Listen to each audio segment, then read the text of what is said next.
show. With Irish show. With Irish show. Sometimes it's good to just yell about football. What are you doing? Don't do this to me, Harry!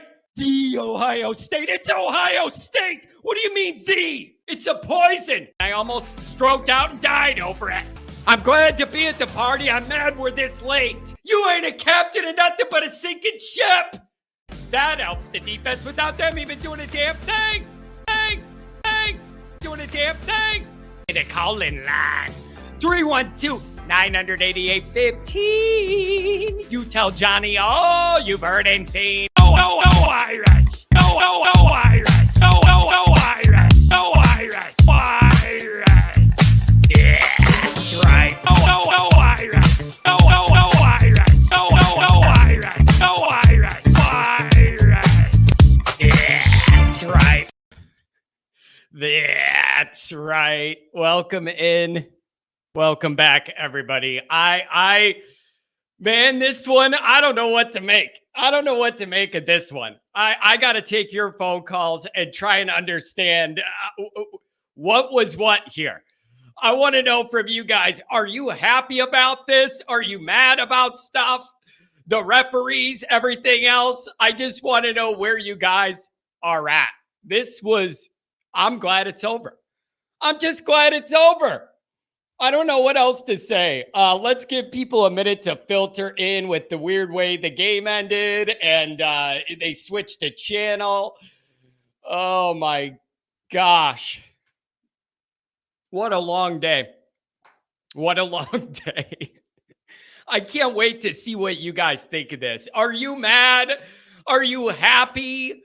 Are you taking the stuff we struggled at and it's going to bother you till Ohio State? Or are you sitting there going, rough road win and we won by a lot and whatever? Like I said, if Notre Dame plays a B game, they win by double digits or more. They ended up doing it, but did it feel like it? Did it feel like it?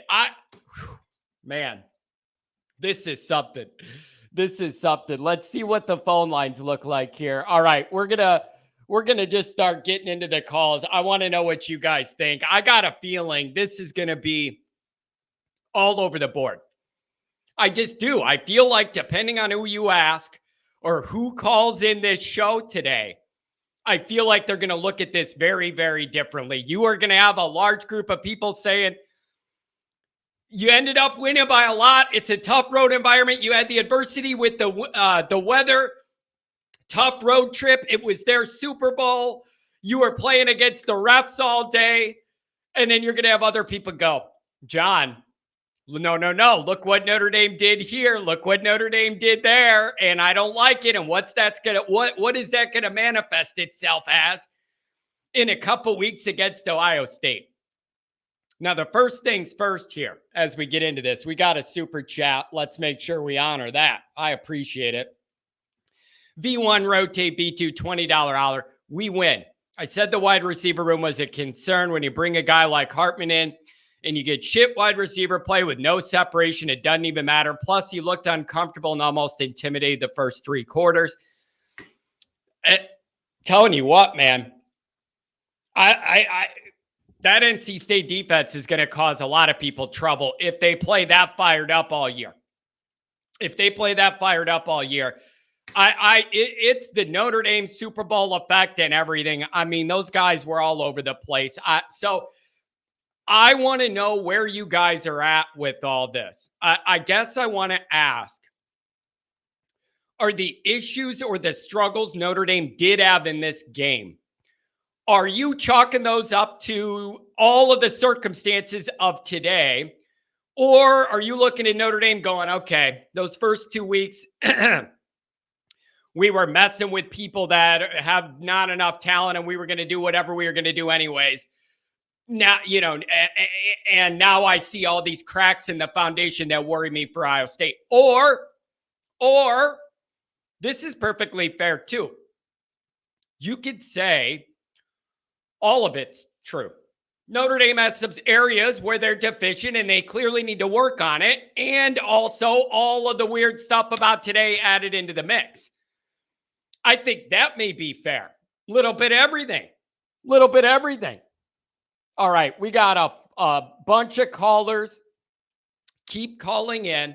We're going to look at some stats in a little bit, but I want to get your guys' opinion. And I want to know how you're going to look at this. The reality is next week, man, the Always Irish tailgate game, you should be able to win, and then you get into Ohio State. And then we're going to look back at this game to apply it to Ohio State. So there's a lot to like, and there's a lot of stuff to not like. And if you want to worry about stuff, I think Notre Dame provided you an opportunity to do so.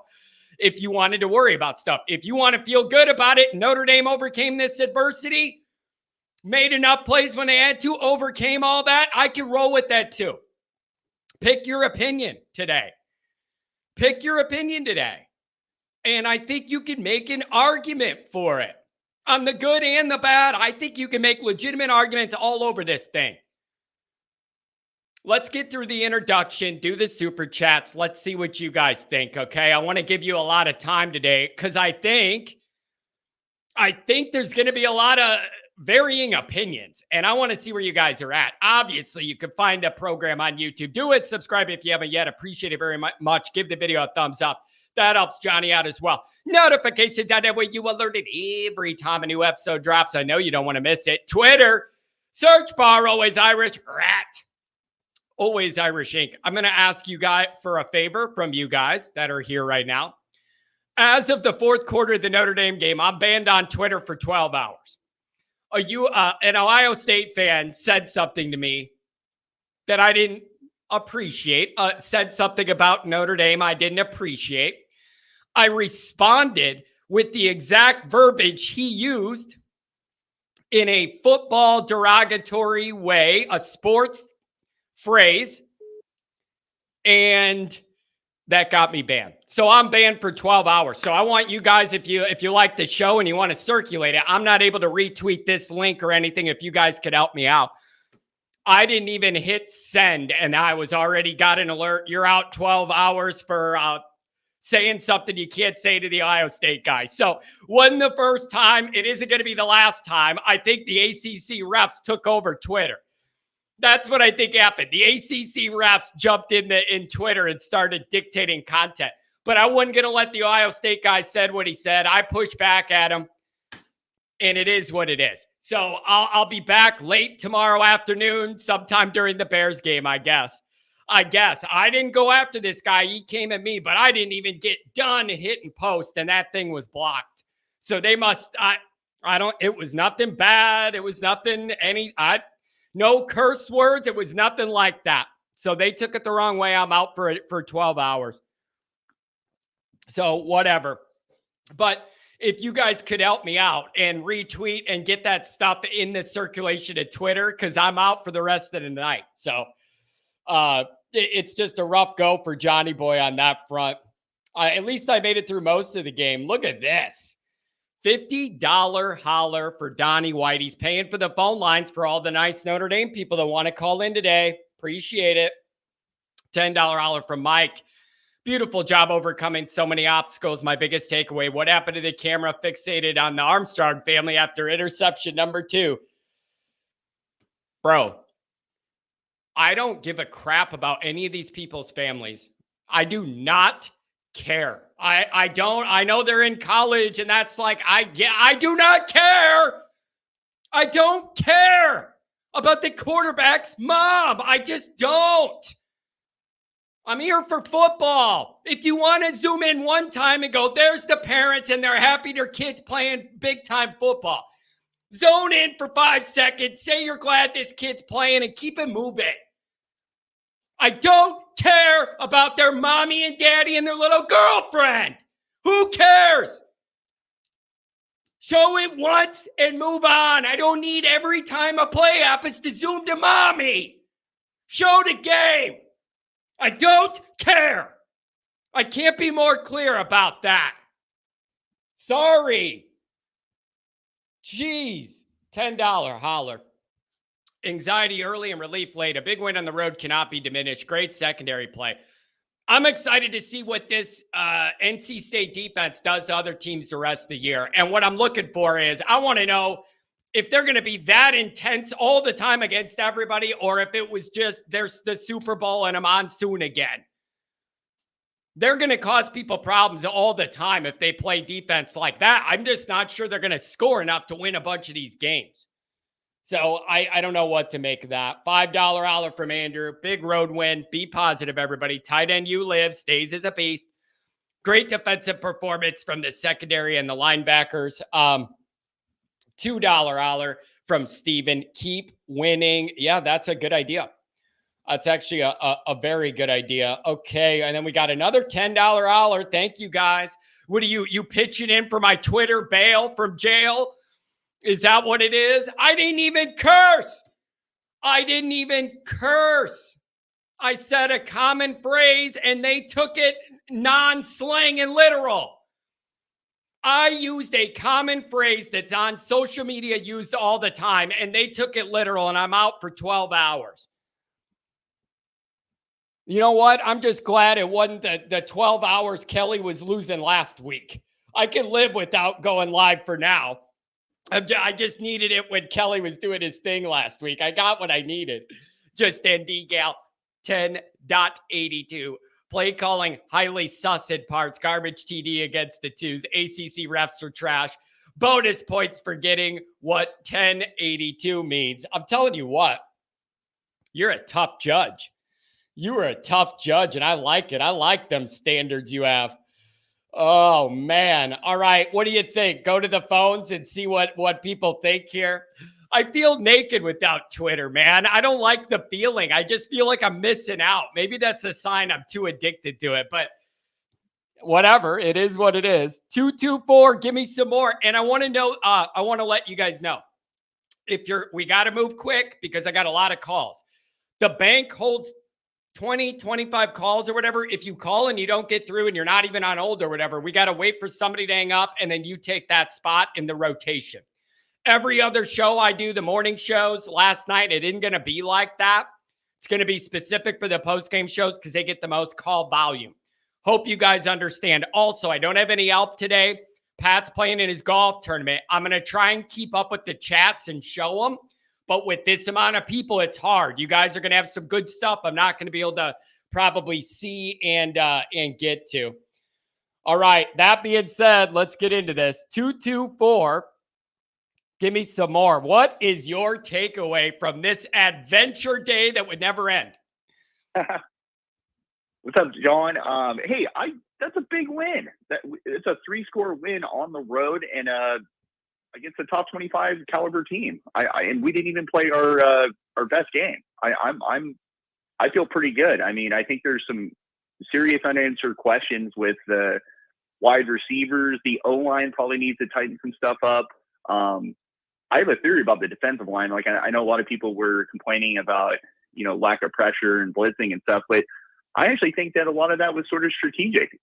How crappy was Armstrong in the pocket? He was not good in the pocket. He's only good if he breaks the pocket and improvises. And so I think that Al Golden was telling his DN, don't let him break the pocket, stay in the lane. So I feel pretty good. And then Holden Stays is like, I know this might be blasphemous, but like, what's the difference between him and Michael Mayer? Like, he looks just as athletic. He's got good hands. Like, we are tight end you, but we need to embrace it. So I feel pretty good about the win. Yeah, I think that's perfectly fair. I feel like people that want to nitpick are going to nitpick. I think I picked 38-17 in the USA Today where I had to submit like my pregame pick. So it wasn't far off. It's just that if I imagined a lopsided score, I don't think I was envisioning it feeling the way that it felt. Does that make sense to you? Like if you just looked at that final score, if you just looked at the final score and we're golfing all day, you'd be like, oh, Notre Dame was in control the whole time. No adversity, blew them out, whatever. It didn't feel that way, but the result ended up getting us there after 7 hours. I think you're right. It's like, sometimes when you turn on an Alabama game or a Georgia game, it's like a beat down from the beginning, and then they call the dogs off. And so the score might look kind of similar to what the score was with Notre Dame. Certainly wasn't that game, but like I was really upset at the play calling at the beginning of this game. And I was, on Twitter being very critical of Parker, but I have to say he came to his senses and was like, hey, these wide receivers are not getting open, and we got to get the tight ends involved in the game. So like he made a good adjustment. So like that shows that Parker can actually make adjustments. And so I think that's a positive. Yeah. I think Al Golden called a good game. I think our linebackers, I mean, is anybody going to give JD Bertrand any credit? That dude makes every tackle that comes by him. Morrison is a beast. Cam Hart gave up one big play, but other than that, he played well. I think this is a good takeaway. We literally played a C game and still smoked that team. Yeah, when we talked last night, when you called last night, I think I was saying if Notre Dame plays a B game, they win it by at least 10 or more. I mean, you could argue what grade level you want to give Notre Dame, but it clearly wasn't clean, crisp, and easy. And they still ended up having enough. Maybe that's the big to win by this much. Maybe that should be my big takeaway, is that they didn't even play that crisp or great, had all that adversity in their control, beyond their control, the team they're playing, the weather, the refs, everything. And then to do that, maybe we should be happy. But people want... I'm happy. There's just a couple of quick points I want to make, and then I'll let you get to another call. Hartman's the man. He dropped two dimes. One was the Great House touchdown. That was just a straight dime. It was in traffic and it was perfectly thrown. And then the last touchdown to Holden Stays, that was a total dime. He flipped it in there so nonchalantly. There's a Buckner or Pine does not able to make a throw like that. Yeah. The other thing is we do need to clean up penalties. We can't get 10 penalties against Ohio State. We'll lose the game. I know you were that's what I wanted to ask you, though. Some of them were on the refs, but some of them were like motion stuff. I want to ask you, where do you think that came from? Not the ones that are questionable, ticky-tack. I'm talking about like the jumping off and all that. And it just, what do you make of that? Just kind of the day, a frustrating day, or like were they getting amped up or feeling a little pressure they haven't felt yet, so they were overdoing things? Like, what do you think that part? Well, honestly, there were two drives where they got points because of penalties. So one was a field goal drive, one was a touchdown drive, and so it's like, we really blow out NC State if we don't get like penalties on that. And it was, Morrison, he did that. Like he pushed a guy that was the personal foul. He's got to be smarter. He can't do stuff like that.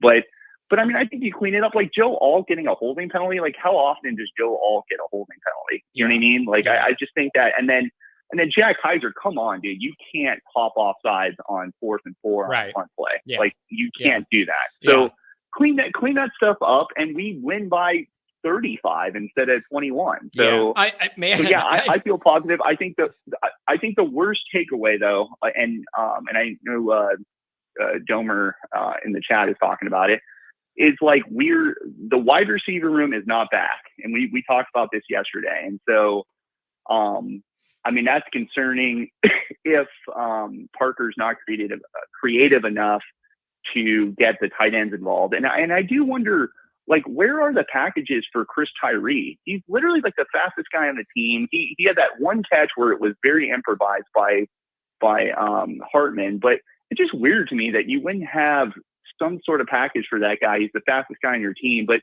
other than that, I'm just like, we should not complain. It was a great second half effort.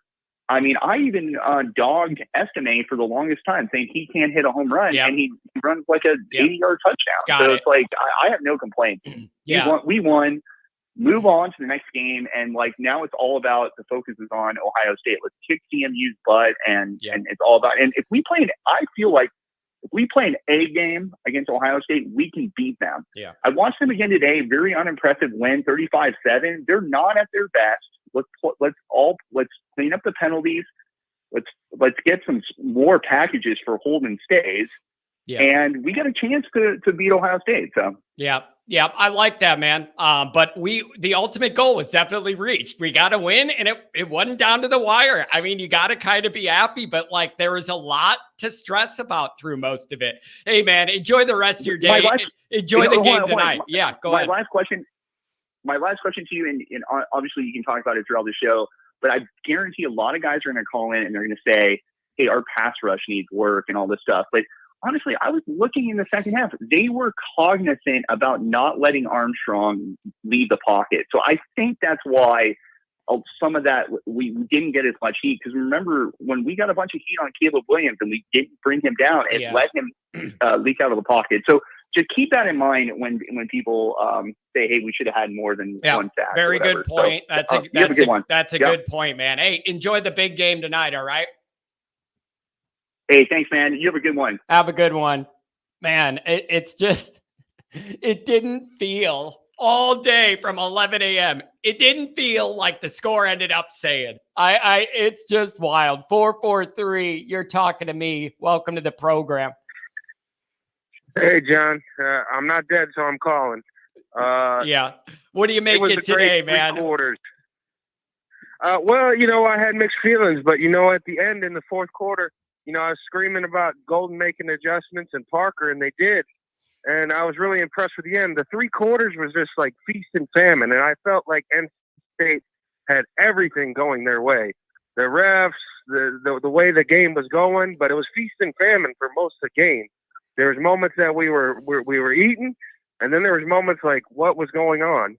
I have no idea. And, I started to question about our guards. I know the 3-3-5, a lot of people say you can run on it, but I've seen it before in college. Sometimes when you're running against a 3-3-5, there's exotic blitzes. They're coming down, so you don't have much time to combo block. I felt for the first quarter we were really catching. We weren't launching off the ball. We thought we could muscle them like Tennessee State or Navy. But, the important thing was the adjustments. And you know what, man? Even just physically, you could kind of see Notre Dame have to play through the realization of this is a different level than the first two games we were used to. Like, I feel like you could see that play out where they're like, oh, crap, this is a different level, and kind of wake up to it. I felt like I was seeing some of that early. I felt that way too, and I felt because it was a slashing defense that those guards that were trying to pass off and combo in the 3-3-5, your head's got to be on the swivel because the linebackers are coming down fast and they're doing things, and you got to work with it. Now there were some good news scenes. Tobias got a few catches, but I still agree with the last caller. There's got to be a way to get some shorter passes across the middle and behind. It's still a level of frustration. It feels like they go for all or nothing. And you know what else I want to bring up? Here's what else I want to bring up. All of those backs we have that are like multi-dimensional that can do different things for you, and we have a handful of them. I mean, we're down one with injury. I want to see them heavily in the game plan for Iowa State. I am not trying to overlook Central Michigan, but I think that's one thing Notre Dame could do to exploit Ohio State is get multiple of them backs out there at the same time and have them out in the flat and doing different things or whatever. I'd love to see those guys get involved for Iowa State. I think it would, it'd help open everything else up. So I'm already looking to that. Well, I agree with you. We've talked a lot about the diversity of our backfield. They all run a different way. They all have a different style. And there were some times where Jeremiah Love and JD would hit the hole. And Audric, I love Audric, but you know what? Sometimes I feel like he dances in the hole too much. Just put your head down and get what you can get. But you know what? I was pretty heated third quarter, and I was complaining that Golden needed to make an adjustment, Parker needed to make adjustment. In the fourth quarter, I said, Golden's blitzing a lot. He's vacating the middle. NC State's figured it out. You got to make an adjustment. And I don't have the wide crowd, but when Watts almost jumped the pick, and then Brown jumped the pick, it was like he switched to robber coverage where you sit over top and you play that way. So I was like, that was a good adjustment. And then Parker, when we had that full house backfield 3rd and 2, when we ran a dive into a box up at 11, if I had hair, I would have lost it all at that moment. But, shortly after there, he did the fake to Holden, and he did it several times to get those points at the end. And, I was looking for it. So really, while I was frustrated and I didn't think they played their greatest game. The coaching, you saw the adjustments, but the thing that concerns me, and this is the most, and I'm not really complaining, they didn't show up in the first quarter really for Tennessee State. Maybe, I guess you could say they showed up in the first quarter for Tennessee State, but they're not going to always, you can't wait to get up. People's Super Bowl, I really feel like we're coming out lackadaisical, even in the two dominant victories. And you know what, man? So, I've talked about this multiple times in the offseason on my show, speaking about, excuse me, how do you, if you're Notre Dame, how do you manufacture that emotion?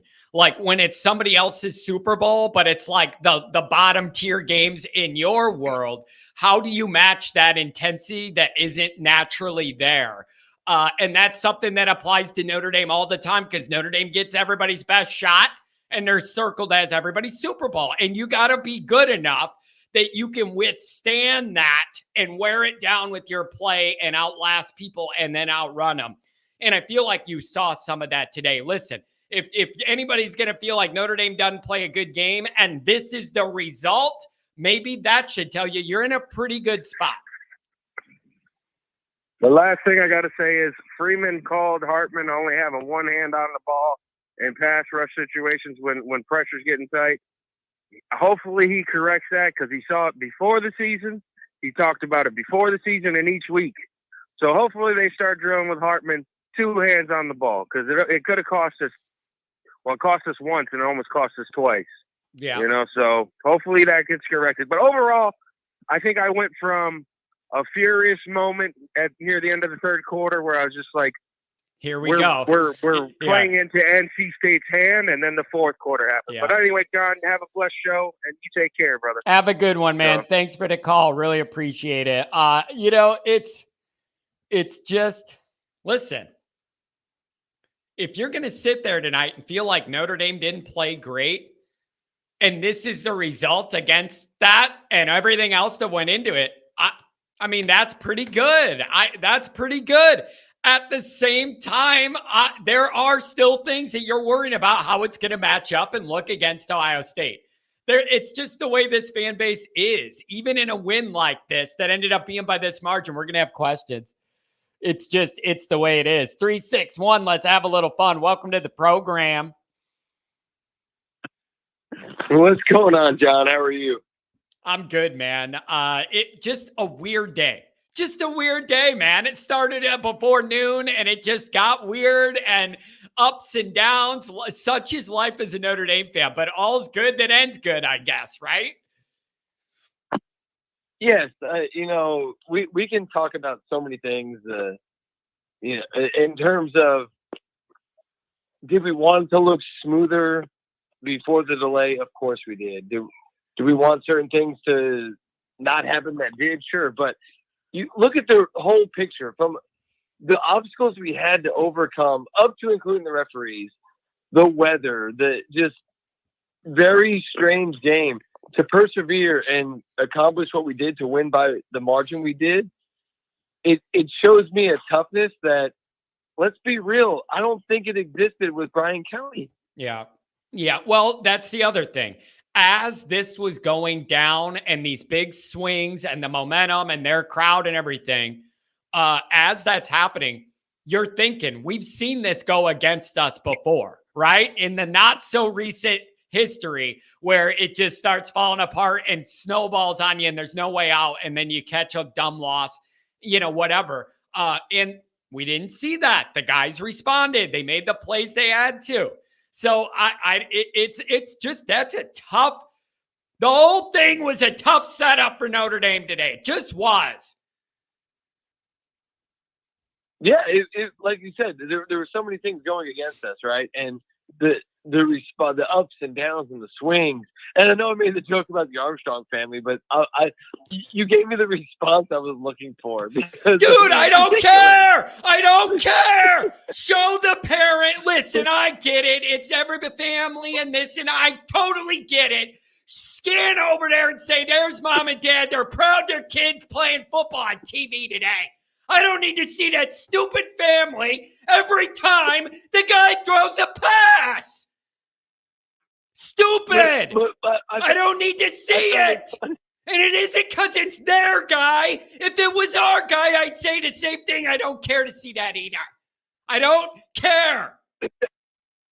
Because you set yourself up for, hey, what happened? He all of a sudden started playing like shit. What happened to the camera? But I just don't care. His the brother needs to hit a treadmill. I don't care that his girlfriend plays sports. I don't care about any of it. None.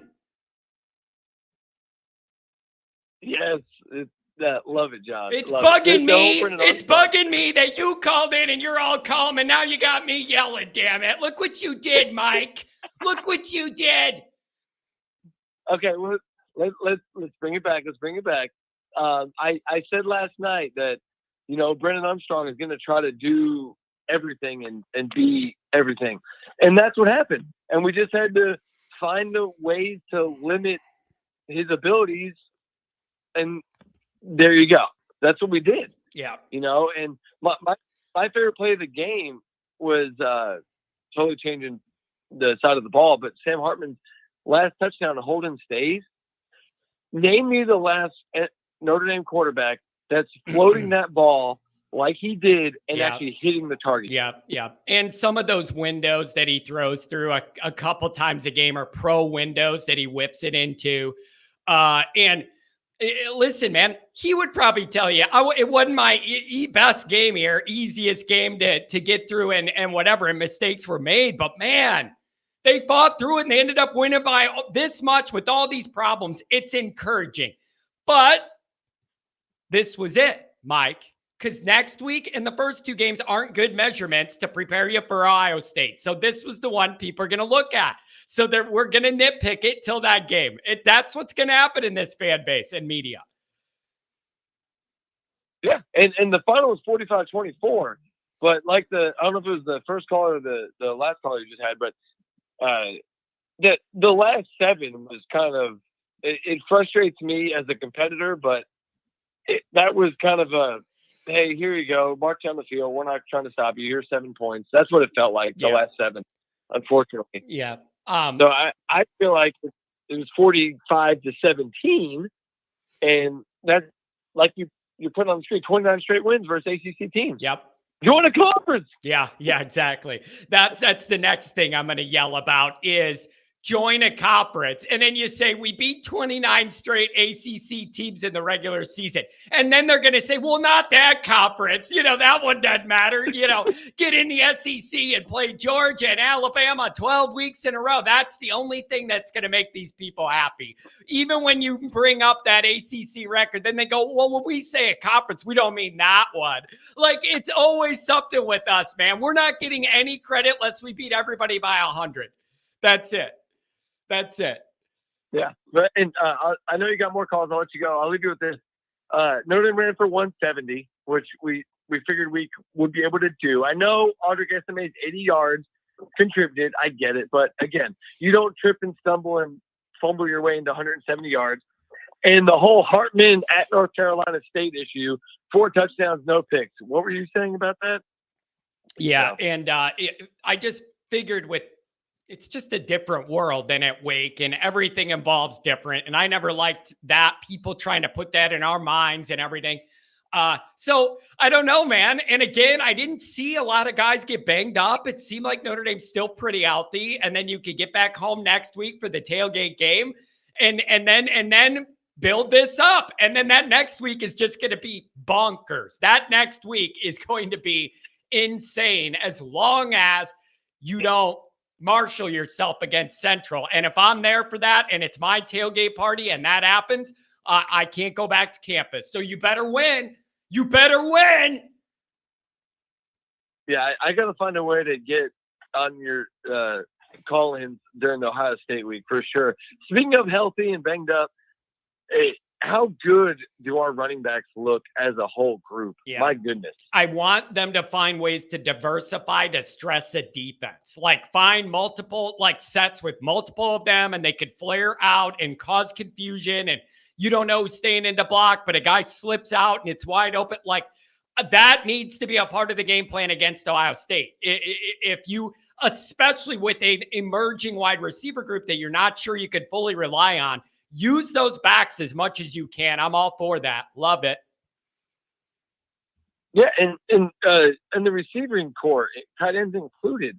I said it on my show, and I'll say it here. We don't have a wide receiver one or a go-to guy. We have, if you're open, heads up, you're getting the football, all the way up to including Davis Sherwood. I mean, we're finding the right guys, and that's what you need. You need that depth. You need that ability to find the right guy at the right time to win these big games like in Ohio State, USC, Clemson, etc. Yep. So. And so I don't know, man. It was just a weird day and a long one, but the end result, you got to be pretty happy about. The mission was accomplished. And those guys, that was a little bit of a battle, man. And it was a mental battle and a physical battle. And Notre Dame emerged. And maybe that's the bottom line because Stone Cold said so, baby. Yes, sir. Hey, Mike, have a good one, man. Hey, I appreciate the call. Well, I want you to have a couple drinks, enjoy the ball games later today, and have a good one. All right, man? Thanks a lot. Thanks, John. See you, bud. Oh, man. What is this? Thanks, John. The chat is rocking all game long, and I love it. I wish you would pop in from time to time. The issue, well, I could pop in and chat back and forth, but there's no way for me to go live without the whole thing going live. And then it has to stay live till after the post game, or I have to create a new episode, a new show link and redo that. So that's a little tricky. All right, back to the phones. Let's see what we got. There's a lot of calls. The people I know that have donated, I'm popping up first. I don't know any other way to do it. 202, I'm talking to you. John, I need some help here. I need, can I take a poll on your show? Oh, yes. What would you like to investigate, my friend? Who sucks worse, the ACC refs or ESPN? I'm having trouble. I can't decide. Can we nuke them both? It's a tough call on that one. I put a tweet out before my impending ban to an Ohio State fan, and I said, it all makes sense to me. The ACC refs spent that break in the locker room with NC State figuring out what they were going to do against Notre Dame. Some of it was us doing dumb stuff, but a lot of it was ridiculous. Was it not? Or is this our Notre Dame bias showing? I mean, I don't understand Ben Morrison hanging on to that kid's ankle. That was just dumb, especially when you're on the NC State sideline. The false start, deserved. The holding call on Mitchell Evans, who did not have a good day. Okay, fine, deserved. Yeah. How about the one where the guy's pinky barely hit the quarterback's helmet and it's 15 yards? That was one of my favorites. I loved that one. That was golden. Yeah, that was like, did you watch Schitt's Creek? That was like an Alexis boop. You just booped him, and roughing 15 yards. What a joke! And you know what though? You overcame it. You overcame that. Now get into ESPN. I'd love to hear your complaints on that. So they cut to Miami because whatever, and okay, I get it, fine. So I go to ESPN Watch, which I have to pay for. And they don't have the feed there, and I'm treated to just endless commercials with no indication what's happening. And then I'm watching the clock go down on the game cast. So basically, fine, you need a cutaway. I get it. There was a delay. But to just completely discontinue the feed, why are you here? Yeah. If you don't want to carry this game, then just don't, you sleaze. Yeah. So I don't know. Did anything interesting happen in the last 2 minutes? Yeah, you're right about that. If you're going to bump it off for those issues, you need to make sure there's somewhere else it can go that's easy to flip over. Now, all right, this is going to be me in atypical John nature on this show. I'm going to flip this on you, and I'm going to say, maybe we should be happy that they flipped that game over because it meant ours was over. And if it was going to come down to the wire, they wouldn't have done that. Maybe we should be glad they looked at it as garbage time and we won and they changed it. There you go. That's me looking at the glass half full. Maybe that was it. You're a better man than I, John, because Hey. can't. I just can't. Hey, I mean, that's about as cutaway much is as I could fine. do. That's about as much as I could do to flip the whole ESPN thing. It still astounds me. There are people in this fan base that tune in all morning based around watching Desmond Howard up there running his mouth when Brady Quinn's 2 channels over on Fox. And I got people that are in love with Game Day still with elder abuse and then a Michigan guy. That's the show now. Well, I can't watch Brady either because he's flanked by freaking Urban and Reggie. Like, I can't watch that trash either. So my mornings are blissfully free. Yeah, do that. So, all right, let me ask you this. Back at the actual game, are you going to sit on this and go, man, tough environment, tough weather, physical team, good defense. We beat them. We did what we need to do. Let's keep it moving. Look to Central and then Ohio State. Or are you going to say, there's things that are bugging me here, and there's things that are making me a little jumpy here? Which is it going to be? Maybe it's a blend in the middle. Happy, but still have some concerns. That's fair. Happy, but have concerns. Yeah. I don't know what is wrong with the right side of the line, but if our fan favorites, Rocco and Blake, can't figure it out, then they can just sit because I'm over it. I think this game was important for Sam to exercise a demon, whether he wanted to admit it was there or not. I think it was. Oh, wait, a wake one or an NC State one? You see what I did there with the demon NC deacon? State. You like that? Yeah, he was 0-2 in that stadium. Yeah, and he had 6 interceptions and 6 touchdowns too in the last. And I heard all week they got his number and they're going to get him, and it's in his head and they got him. So if that was an issue, he overcame that. I wonder if Sam's going to be a little sore today, though. He took some shots. That one around the neck he got grabbed down by. I wonder if Sam's going to be sleep good tonight. Yeah, he definitely got bounced around. And again, that's because a couple running backs completely missed their blocking assignments. And then Rocco and Blake, they were just on roller skates or I don't know what, but that was not good. I'm not understanding why Audric was still running in the fourth quarter. Love him. Also love his knees, maybe more. And I'm just not understanding. Well, that's a good point. Well, let me ask you. We did have like the big, some big chunk stuff. But I'm not sure I had Notre Dame rushing it for 170 yards today and then throwing it for just under 300. It didn't feel like it was that bulky of numbers, but I'm looking at them right now, 286 in the air and 170 rushing. Now, I know some people want to cancel out a big run or whatever, but I didn't know if Notre Dame was going to put up those numbers or not. Well, in the pros, they don't decrement stack yards against rushing yards, and I think that's actually the right way to do it. So we rushed for 197. Sam got sacked 4 times. Yeah. And that's not our running back's fault. Some stats for you that I've just done some math on. And by math, I mean, I had to use the calculator on my iPad. So our margin of victory on average this season thus far is 47 2/3 points versus 10 points. Like it. That'll work. Sam is exactly at 75% completion rate for the season so far. And Sam has 10 throwing touchdowns, 1 rushing touchdown, and 0 interceptions in 3 games. Hey, these are all nice numbers. Yeah, that is, those are nice numbers. And if listen, I've said it all week, and I know you'll be able to relate to this. It almost was causing me anxiety that things have been going according to plan for Notre Dame so far. 2 blowout wins, everybody important's pretty healthy. I was starting to have anxiety because things have been going according to plan. And I guess you got to say big picture today did too. So everything is intact for us to build this momentum bridge to Ohio State, just like we talked about. Figure out what you want to work out next week. It's your last chance.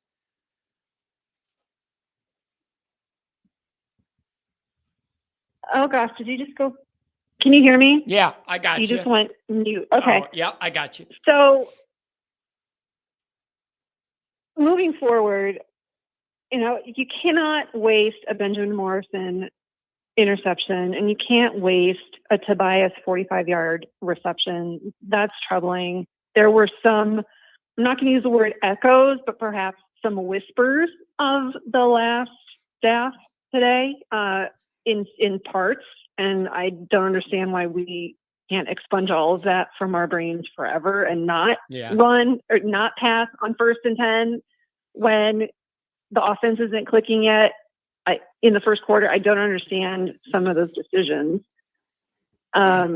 Good on Spencer Schrader, 54 yards to that dude's got a start big us off. leg. I think that was a big momentum thing. He's got that was a big huge deal. leg. Even the longer one that he missed, it hit the upright. It hit it over halfway up. That guy has a huge leg. It's just you got to make it. But that thing had plenty of yardage. That's a huge leg. And you know what else too?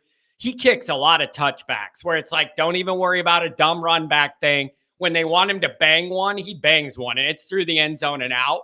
Got a big leg there. I don't know. Clean things up next week, win by a lot, and then let the circus begin. And the media, the whole narrative. That's what we're looking at here now. Well, we definitely have a nice game to get, retuned, and we need to stay injury free. Well, we better. I'm never coming back to campus again. If not, if something dumb, if we marshal ourselves next week, I'm done. I can't come back to campus. You can't throw a big tailgate party and then on your behalf and lose to Central. I'm not invited back to campus, so they got to win. There's a lot on the line for me next week.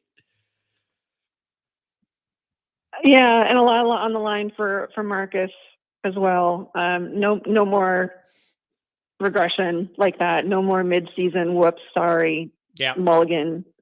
Yeah. Happy to report that the Wolverines are beating UNLV 35-0. Yeah, that's a tough one. Big men. Yeah. They're so brave. Oh, yeah, They're I so know. brave. Yeah, that's a tough schedule. It's Murderer's Row there in the Ann Arbor local high school circuit. Anything else, my friend? I'm looking forward. I'm expecting to see it next week. I'll have a flag in the North lot. You can't miss it. Oh, for sure. You're going to see me. Last thing is, there were probably 2 moments today that it really looked like we could lose the game, and we didn't, and that matters, and that's good. Jared figured stuff out. Sam got over himself. Audric was Audric, and we've certainly turned a major corner, but can't let off the gas yet. So let's beat Central 70-0. I don't even care. I don't care. You go. Accuse us of running up the score. Listen, all I want to tell you is about exactly a year ago, we were having this exact phone conversation in this room, but with a significantly different tone from you, to the point where for the first time on this show, I did not know how to react. You were so genuinely out of your mind upset, and it struck a chord with me. That was literally like a year ago to the date. So whatever Notre Dame worries you have tonight, sister, lay down your little Irish head and know we're in a better spot. Okay? I shall do that, and I'm actually going to look up the date of what it was. Oh my gosh, it was September 10th. My life ended on September 10th. I'm telling you, and we're glad to have you back, and I'll see you next week. Thanks for the call and the donation. Appreciate you. Later. Oh, she's a fan favorite. People like the voice. They want her to narrate the show over me with that voice. 702, I'm talking to you. What's up, Nathan? Yo, John, what's going on? Hey, what's up, man? Hey, thanks for hopping on here. There was a lot going on today, Nathan, a lot of ups and downs. It was a very long day.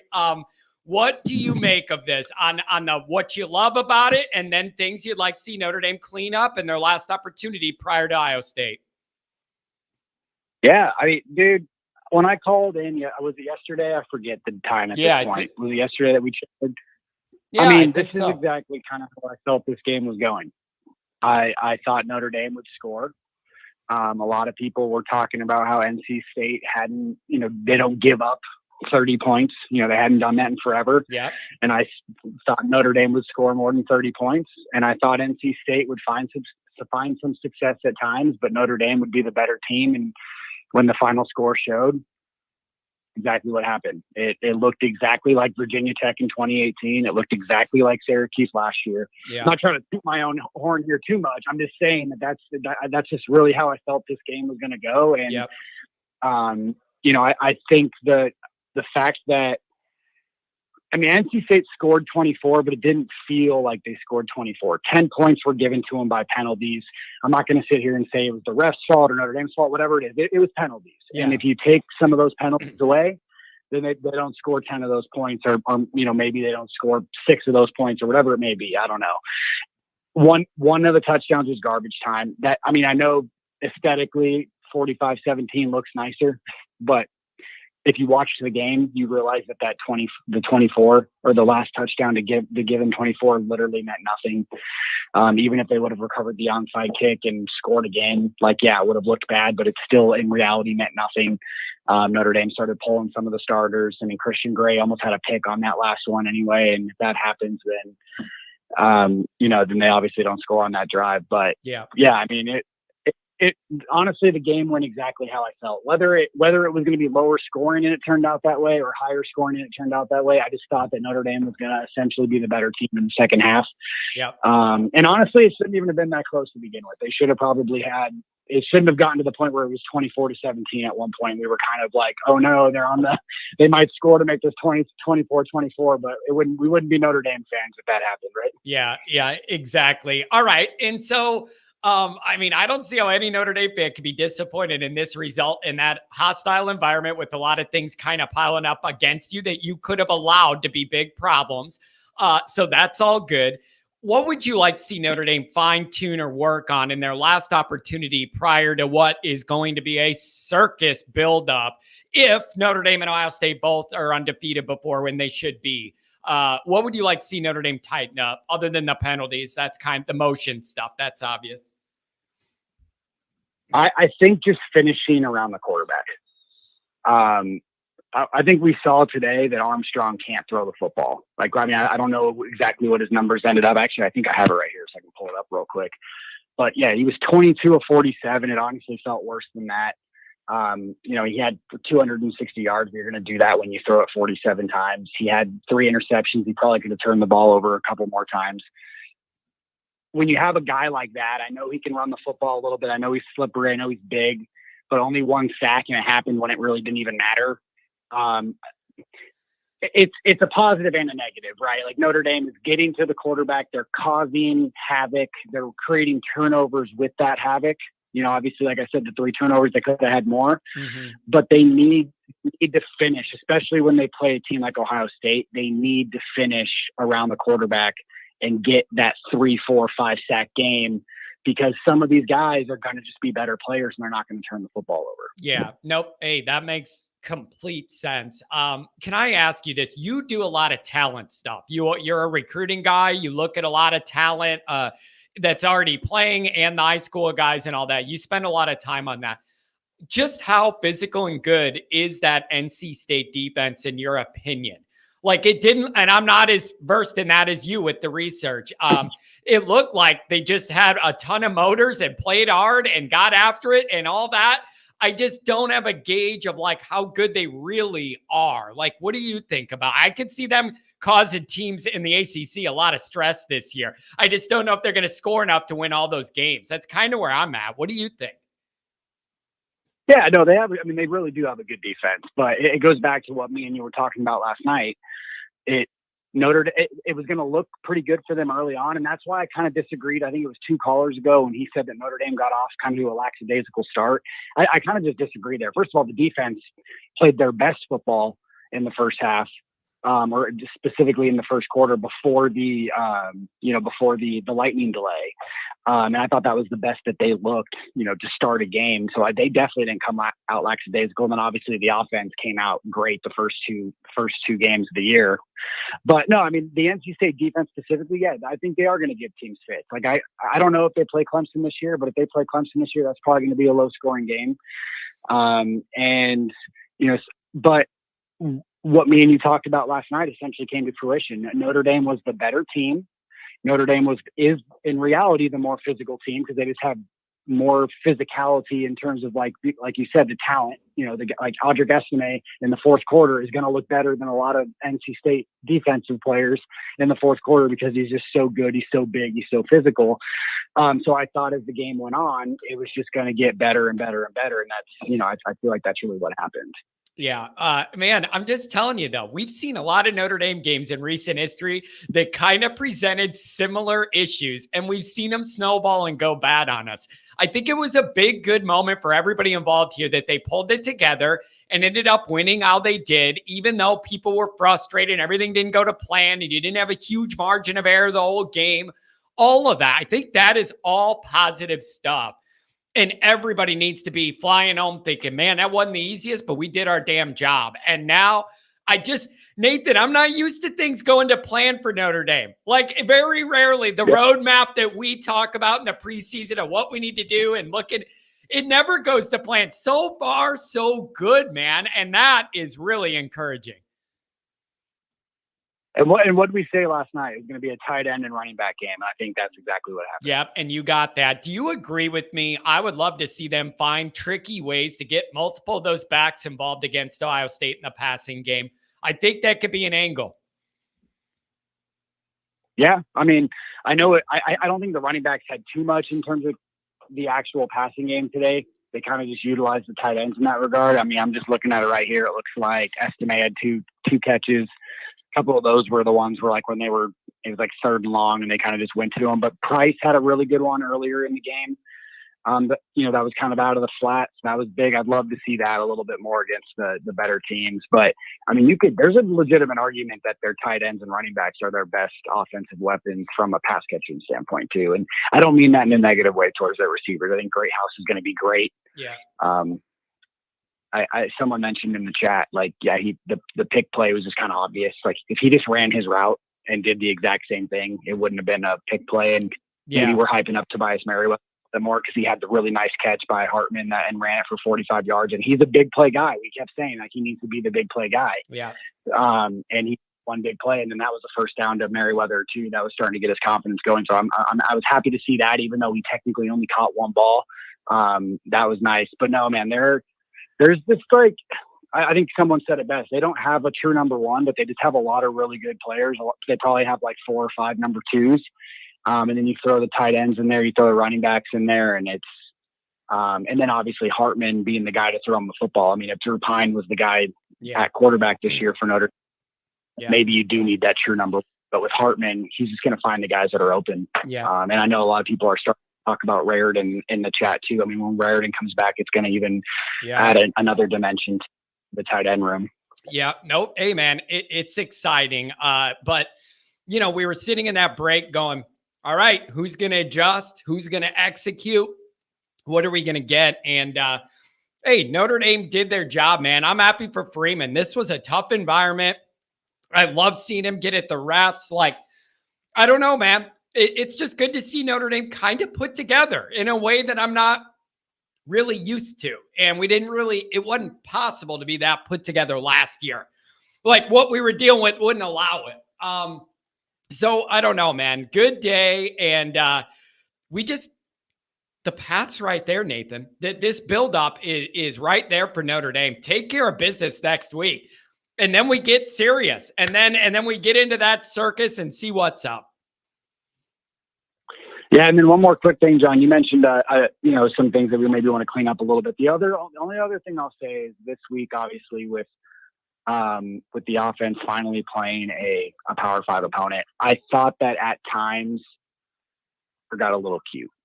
And that was always what people hated about Tommy Rees. And you know me, I am a huge Tommy Rees guy. I'm not going to get into that with anybody right now. Yeah. I think Tommy Rees is a big play caller and all that. But what a big stage for that guy tonight, by the way. Big stage for that guy. All of America's going to be watching, and that's going to be interesting. Let's see him get tested and see all that. So I don't know, Nathan. Anything else, man? Thanks for calling a couple days in a row. Yeah. No, I was just going to say the Parker stuff, essentially. I'd like to see in certain situations him have a little bit more conviction, especially with Hartman as the QB, that 1 3rd and 2, where it was just a complete obvious rushing scheme. I would have liked to see something where we had play action or something like that, or just something dialed up where it wasn't an automatic run, where the defense knew it was an automatic run. But other than that, I mean, I think especially after that play specifically, you look at the rest of the game, he was essentially in his bag throwing to the tight ends and making NC State look pretty silly. So just nitpicking here and there.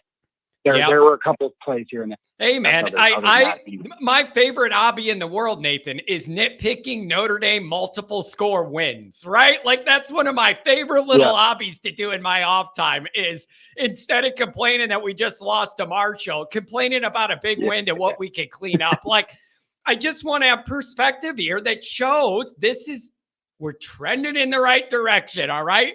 Nathan, I want you like to the flea flicker too. So. Yeah, I get that. And I asked on Twitter before my ban, I asked, do you guys like that or not? And people were split on whether they like that spot for that play. And a lot of people said, if it works, everybody loves it. If it doesn't, it goes bad. Everybody hates it. So there might be some reality to that. Yeah, no, absolutely. Absolutely. And again, I hope Tim B doesn't think I'm one of those guys dogging him. I think he was great overall today. But again, just a few things to clean up here and there. Yeah. Well, hey, man, enjoy the rest of your evening. Good games going on tonight. And then you have Texas, Alabama, and then USC plays way late. So that'll be something to end with that's relevant to us as well. Thanks for being a part of the show, Nathan. Absolutely. Have a good rest of the day. Have a good one, bro. See ya. Let's keep it moving. Oh, what did somebody say? I had something. Maybe I lost it. I forget what it was. Never mind. Couldn't have been that important. Bruce, the mouth of the South, Notre Dame fan stuck in Jacksonville. What's going on, Bruce? John, what's going on, my man? I am sorting through this, man. There was just a lot to like and a lot of weird going on today. I would love to know what you think Notre Dame fans should take away from this win. Right. So I got a few notes I want to run through quick because I know you got a lot of calls waiting. But first thing I want to say, this is so weird because I'm watching this game and everyone is talking. I heard it mentioned by a few callers who called before about the run game. And I'm watching it, and I'm getting frustrated because I don't feel like we were dominating in the run game the way we should have. Take away Estime's one long run, and we averaged 2.5 yards per carry today. And all I'm hearing in my mind is John yelling about O-line U being O-line U when it matters. And so, yes, I think Notre Dame's O-line was able to lean on the defensive line of North Carolina State. As you saw as the game went on, the runs were getting more and more solid. Early, it was very, very not great, but, towards the end of the game, you saw just leaning on them and continually pounding it. You saw the difference. But overall, I wasn't happy with the execution of the run game early and the O-line play. So Now, that really bothers me a lot. All right, now wait. Now, let me ask you this. This is on my notes. I'm glad you brought it up, Bruce. It might be a negative sign for you that you think the way I do. But what I wanted to ask, I put it in my I'm telling you, bro, it's never a good sign when I start out with, yeah, you're thinking the way I am. I realize that might scare a lot of people. Right. But let me ask this. I literally wrote it on my notes to go over.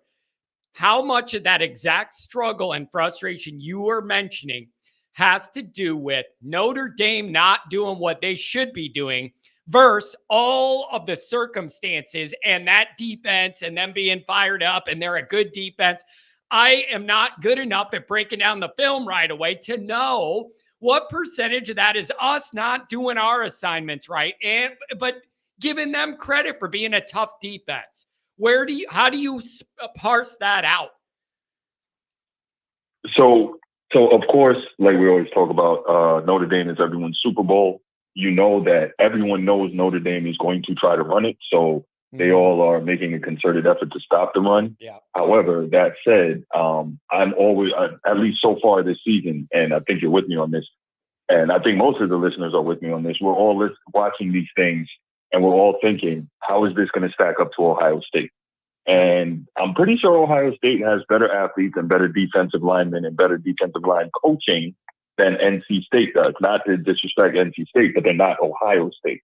And so if we can't do what we have to do against NC State, it does bother me, the thought of trying to do it against Ohio State. Now, that said, I saw what we did last year against Clemson, a bunch of 5-star D linemen, and we ran all over them. So it's kind of hard to balance it against that. But like I said, I'm looking at everything with an eye towards Ohio State and then an eye towards USC and then Clemson again. But I think, definitely they were up for the game and trying to stop our rushing attack. But, you know, like you said, when you're O-line you got to be O-line you when it matters. And we weren't. So, yeah, that was frustrating. Because if you took out the long run by Estimate, that's problematic. Yeah. But it is what it is. Ended up with 170, won the game, and were able to put it away with the run towards the end. So that was a positive. Man, Bruce, when I look, it didn't feel, and maybe it's just because the actual game took so many hours, it didn't feel like we threw it for 286, 4 touchdowns, and ran it for 170. And maybe the reason it doesn't feel like we ran it for 170 is because 80 of it came on one. So maybe that's it. You know what I mean? And then one.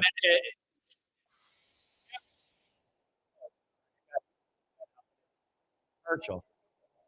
Turn off. There we go. Yeah, I got the scoreboard up and it started playing a commercial. Anyway, sorry about that. No, you're good. So yeah, there was that. Second point, it was nice to see Tobias Merriweather finally show up a bit. I thought that was really cool. Definitely made a couple of really solid plays. Disturbing to see a wide receiver get run down by a linebacker down the sideline, but hey, I think we just at this point got to go. You are not the first person that has mentioned he seemed a little slow after the catch on that one. And you know who's mentioning it to me the most? The Ohio State fans. I've gotten a bunch of those messages being like, bro, that's who you guys want to emerge. Look how slow he is. I've gotten a bunch of those messages. But what you were going to say is probably true. Let's just be glad he got open and made a catch. All right. One worry at a time. Yeah. I think what we got to realize is, though, I'm not going to say he's a jag, but I do feel like I think it's time we start realizing that he's just probably not quite the stud and impact receiver that we had hoped that he would be coming into Notre Dame. Still a good player. He's just not that guy. Yeah. So, and this offense really wants to find one of those guys. Like, you want to have a one. You don't want to have a bunch of other, there's a desire to have a one, and they wanted his body to be the one, the frame that could be that one. But it was good to see him get involved today. That was good. I mean, so that's fine. So I don't know, man. It's just, it didn't feel as lopsided as these numbers. Right. Next point. I did like the use of the tight end today. I think the first caller mentioned that. Yeah. And that makes sense as the OC is the tight ends coach. So he's saying, okay, you got all these shiny new toys that don't want to do it. We'll go back to Old Faithful, right? Yeah. So I like that. Definitely can, use those things because obviously Notre Dame recruits well in the tight end room. So you're gonna use those guys. And also, the tight end coach has a relationship with them. He knows what they can do and what they can't. So he's going to employ them to the best way possible. Next point, I think, and this is unfortunate, Notre Dame didn't win that game because they were considerably better than North Carolina State. They pulled away towards the end, and it's because of the turnovers. Now, you ask yourself, or at least I've been asking myself, how close is that game, or does Notre Dame get upset without those 3 turnovers? Thank goodness for that secondary making plays, but see, I always not struggle for that, with this. Turnovers Bruce. are not a thing you can count on, John. I know, that's why I always struggle with this one when people say that. Like, if not for those, 2 or 3 turnovers, then it might have been different. And then a part of me wants to say, well, yeah, no shit. Like, if you take away the most impactful plays in football, the outcome might be different, obviously. But like, I also get what you're saying of like, you can't bake in getting or having turnovers for you or against you. And you know where else I struggle with that, Bruce? I struggle with that when people look at run game stats and then they go, well, if you take the 80-yarder out, and I'm like, but how can you take out the most impactful one that busted for the biggest? That's a big piece of the puzzle. So, like, I struggle with that both ways. But you're right, though. In that moment, I was going, oh, boy. Like, that could be it. I mean, I get it. But I also can't discredit us for making the turnovers that make the difference in football. I get it, though. I get what you're saying. So real quick, let me respond to that point about the taking out the 80-yard run. So I'm not a mathematician. I barely got through statistics in college. Love that professor. He definitely took care of me. But anyway, the fact is this. The reason why you can look at it that way and say, if you take out the 80-yard run, then blah, blah, blah, it's because that 80-yard run is the anomaly. It's the outlier. It's not an accurate representation of what Notre Dame was doing on the ground during this game. But so you can say, yes, of course he got it. And that, yeah.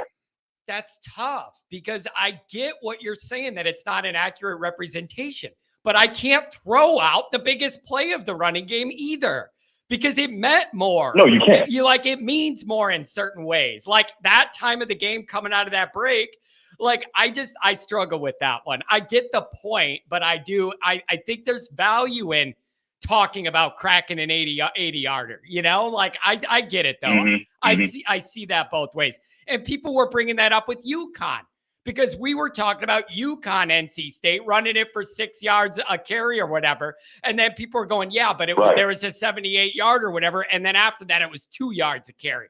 So I get that. Mm-hmm. I could get that both ways. What else you got, Bruce? Right. I think that Notre Dame definitely has what it takes to beat Ohio State.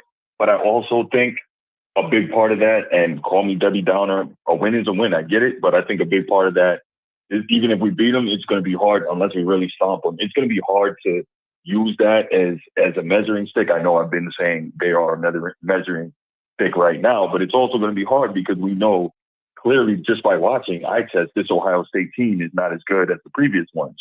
Their quarterback play is clearly down. I'm not sure about what they are defensively. And even though they have that elite wide receiving core, they're not looking like what they have looked at. And a quick side note to that, Michigan's going to get Ryan Day fired because they're going to smoke the Buckeyes again. Man, I see that happening. Yeah, I don't know. Bruce, if ever there was a good setup for Notre Dame to face Ohio State, this has to be it. Yeah. If ever there was a Yes, circumstance, so many of these games, the circumstances seem to be against Notre Dame somehow or another. If ever you were facing Ohio State and things like kind of went your way, you got them at your place. Mm-hmm. For the first time I can remember, Notre Dame fans are going to feel like they have the quarterback advantage in that game. We may get proven wrong. I don't know, with all their skill, talent. I don't know. But going in, people are going to feel good about Artman in that matchup, and he's the most important player on the field. If ever you were going to get him, this is it. Everybody got to be wearing green. If ever there was a year, this is it, baby.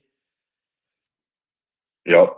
And last one real quick. My last point is that I heard someone speaking to the issue of Notre Dame not having much of a pass rush this year. Yeah. I think they can get away with it because the secondary's been so good. The secondary is really covering guys. Yeah. Of course, again, Ohio State will be the litmus test with that receiving core, but the secondary has done a really good job covering guys.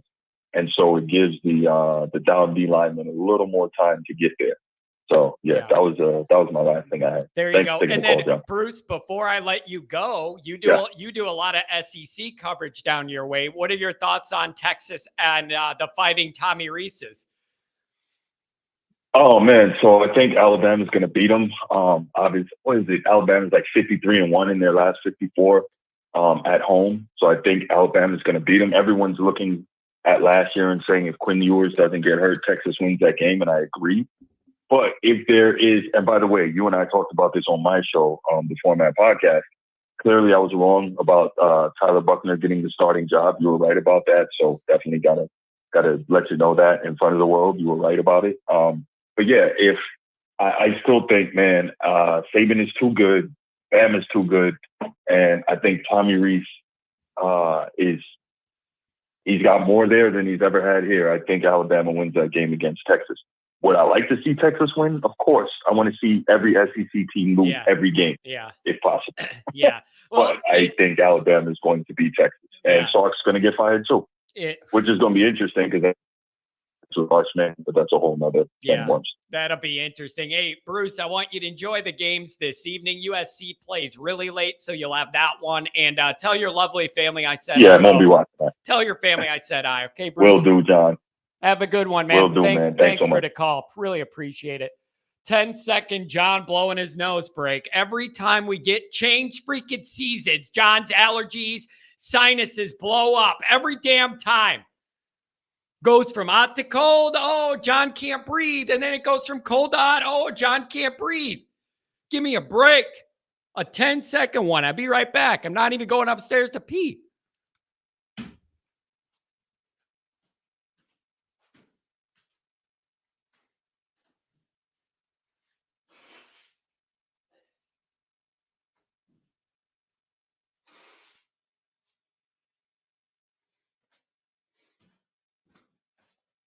We back. Oh, man. Telling you what. Benadryl. I don't like taking Benadryl. Then I feel like a zombie. I'm over there, I'm zonked out. All this, what do they call it? They call it the, non-drowsy. Give me a break, non-drowsy. I take one of them pills. I'm driving off the road asleep. Some of this stuff. Non-drowsy, my backside. Non-drowsy. I'll give you non-drowsy. No, I'm not getting a Benadryl sponsor. I'm getting a Pepto-Bismol sponsorship. Are you kidding me? The way I live with this Notre Dame stuff, I need a Pepto-Bismol deal. And I'll just mix drinks in fancy cups and drink them every different time Notre Dame stresses me out. I think I should get that gig. All right. 574 and then 562 after that. We got a bunch more. Let's do them. 574. Give me some more. Hey, Johnny. What's up? Oh, my God. Well, I got a few things I got to say. Okay. In terms of the game, defense plays leading up to the game, including you, me, everybody else, we all underestimated what they were going to do. We all knew this was going to be a defensive game. Didn't start out so well, but Notre Dame eventually got their so much shit together. Yeah. Okay. Yeah. Offensively, everybody nationally was saying, "Whoa, my God, he's 1-2. Hartman's 1-2 against them," and so everybody was looking for interceptions from NC State. Well, they underestimated that too. He took 4 sacks, but he didn't throw a pick. Yeah. Yeah. In terms of specialty teams, I love the leg on that guy. It's huge. May not be super accurate, Dude. but 56 yards. If I'm not mistaken, if he would have hit that 56-yarder, I think that would have broke the Notre Dame record for a field goal. Dude, he could have made it from 66. That thing hit halfway. It thing hit halfway up the post. That hit the upper third of that upright. I wanted to make sure I wanted to make sure I wasn't exaggerating, but I know we were frustrated that it clanked, but I'm looking at the yardage going, that guy could add 10 or 12 more yards on it and been fine. Maybe he had a hurricane wind at his back. I don't know, but that's about, and that's very relevant to say, given where we were at and every time we go there, what the hell happens. But that is a huge leg. And, you're going to end up in some of these games where if you could kick a field goal from that far, you don't have to get that far in the scoring zone for it to be the scoring zone. Yep. That's going to pay off. It's going to pay off down the road. I was surprised how big that damn kick was. So let me ask you, me ask you this. Can I ask this?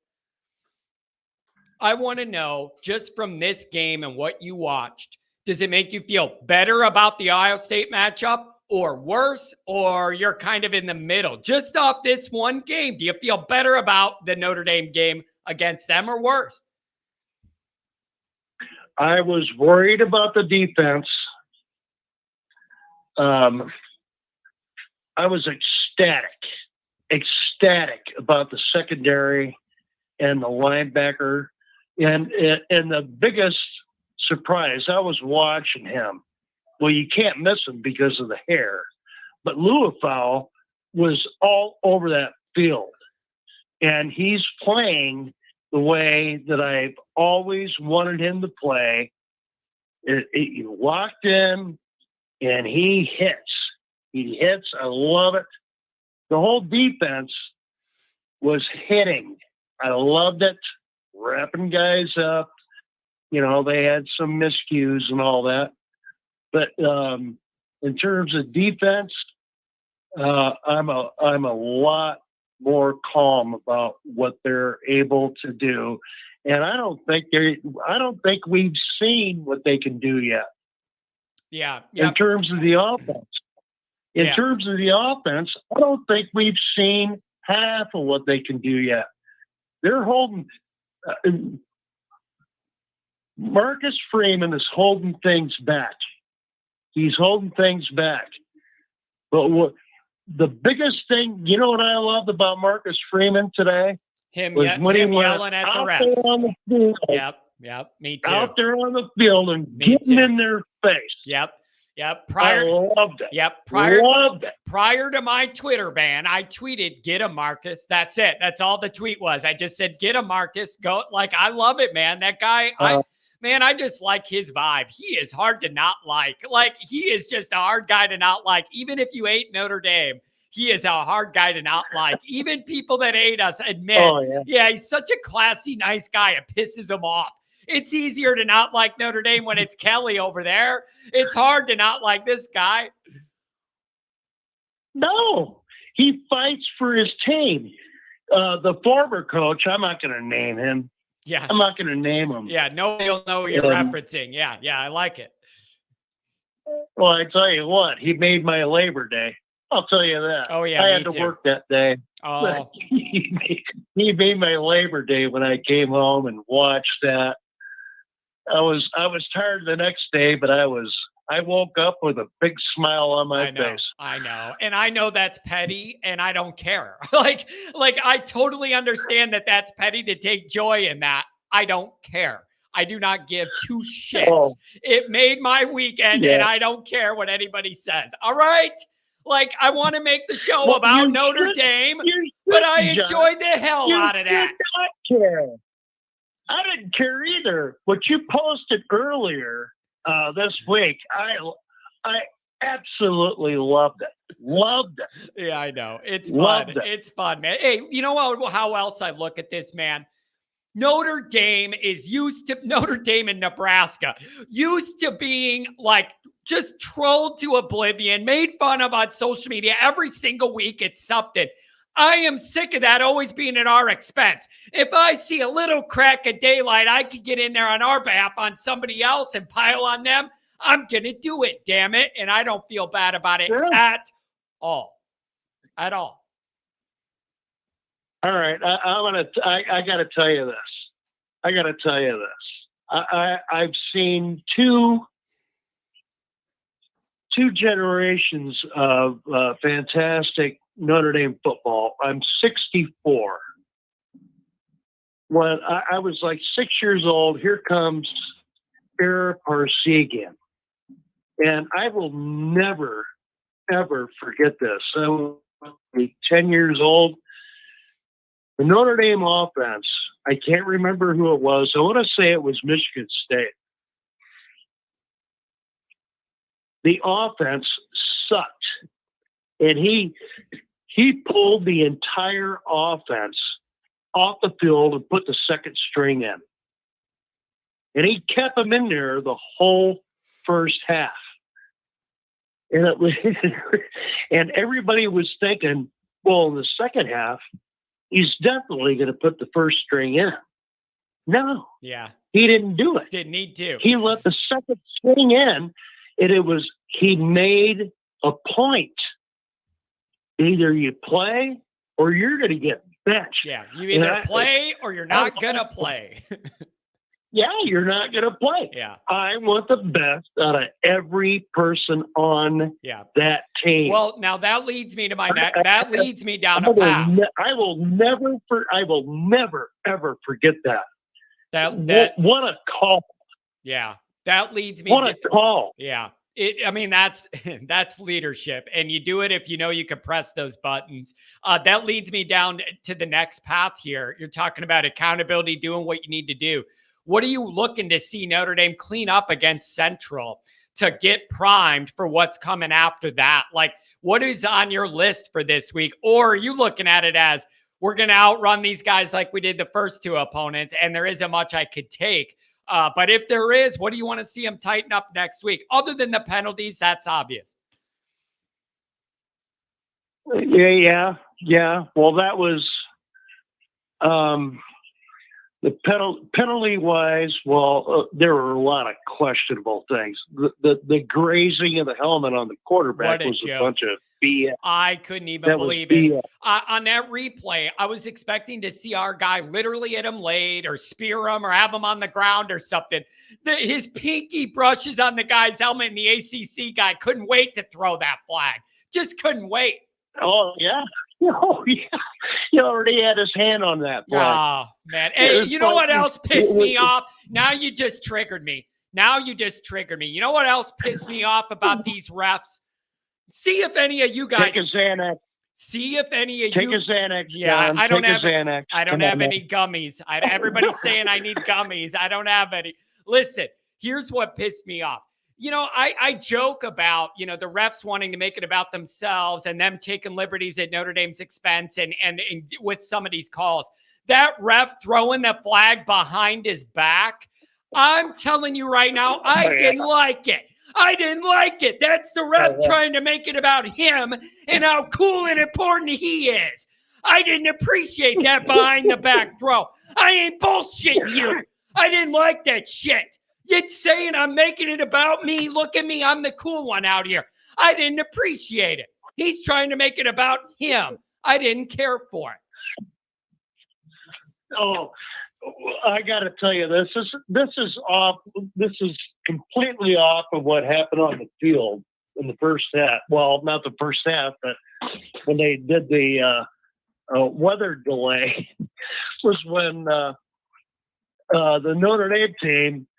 I don't know if you saw it, but I tell you what, I want go ahead, kid. But they showed the film of Notre Dame's coming through the tunnel, going to their locker room and all that. And there's a kid, and I think it was a girl. They're sitting there pointing their fingers at all the players and all that I stuff. know. Dude, And there was that point that and one of the Notre Dame players was looking up at him and laughing and stuff, and all the other ones were like, dude, it's like, go ahead, you little shit. Go ahead. Just take this off even more. That one girl, I put that on Twitter too. That one girl was giving our guys the thumbs down, like looking right at him, giving him a thumbs down. I'm like, I actually respect that. That's an old school insult, just the old disapproval thumbs down. Yeah. I like that. Oh yeah, I love it. Go ahead and do that. Yeah. You're just gonna rock me up even more. Yeah, I liked that too. Oh. Hey, I'm gonna give those people credit though. That was a good atmosphere for an NC State game. I give them credit in the weather. They were loud when they had a reason to be. The crowd was into it. I'll give them credit on that. Anything else, my friend? I enjoyed this conversation. It gets me going. Yeah. Oh yeah. Well, yeah, it was the other thing was at the end of the third quarter, they were panning. Well, it was after Notre Dame, I think they went up like, what was it, 38, something like that.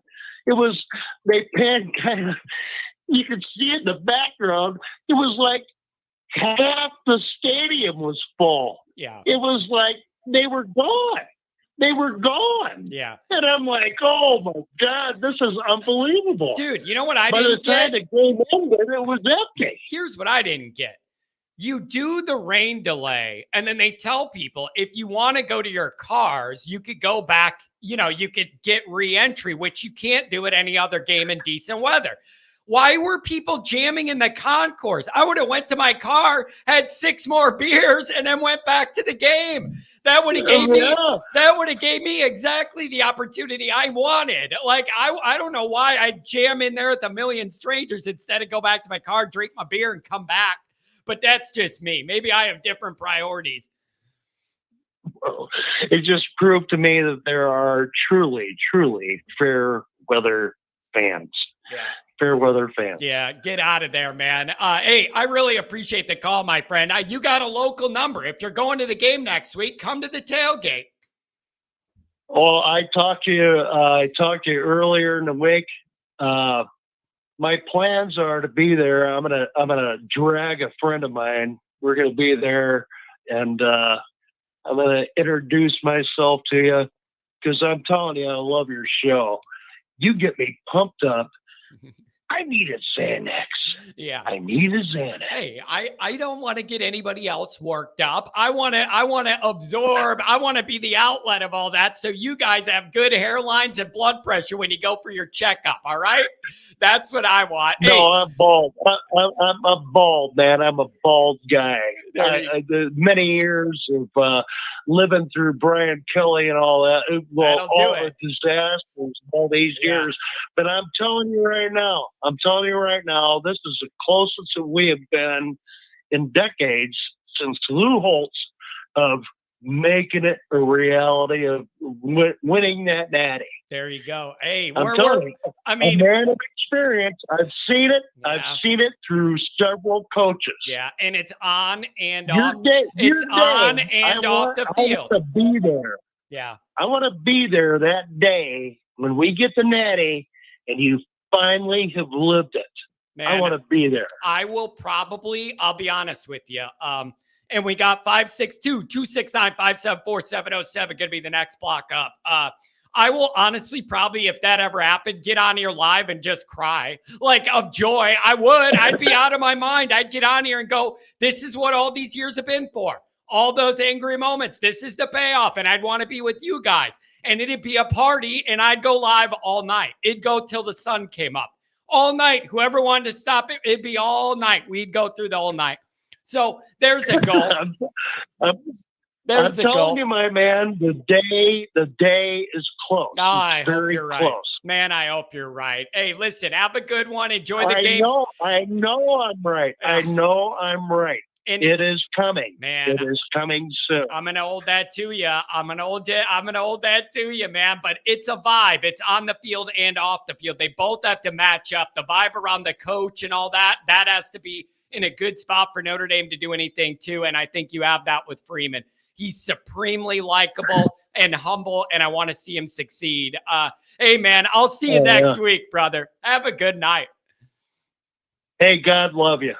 Appreciate it, man. We'll see you. Bring your friends, bring your family to the tailgate.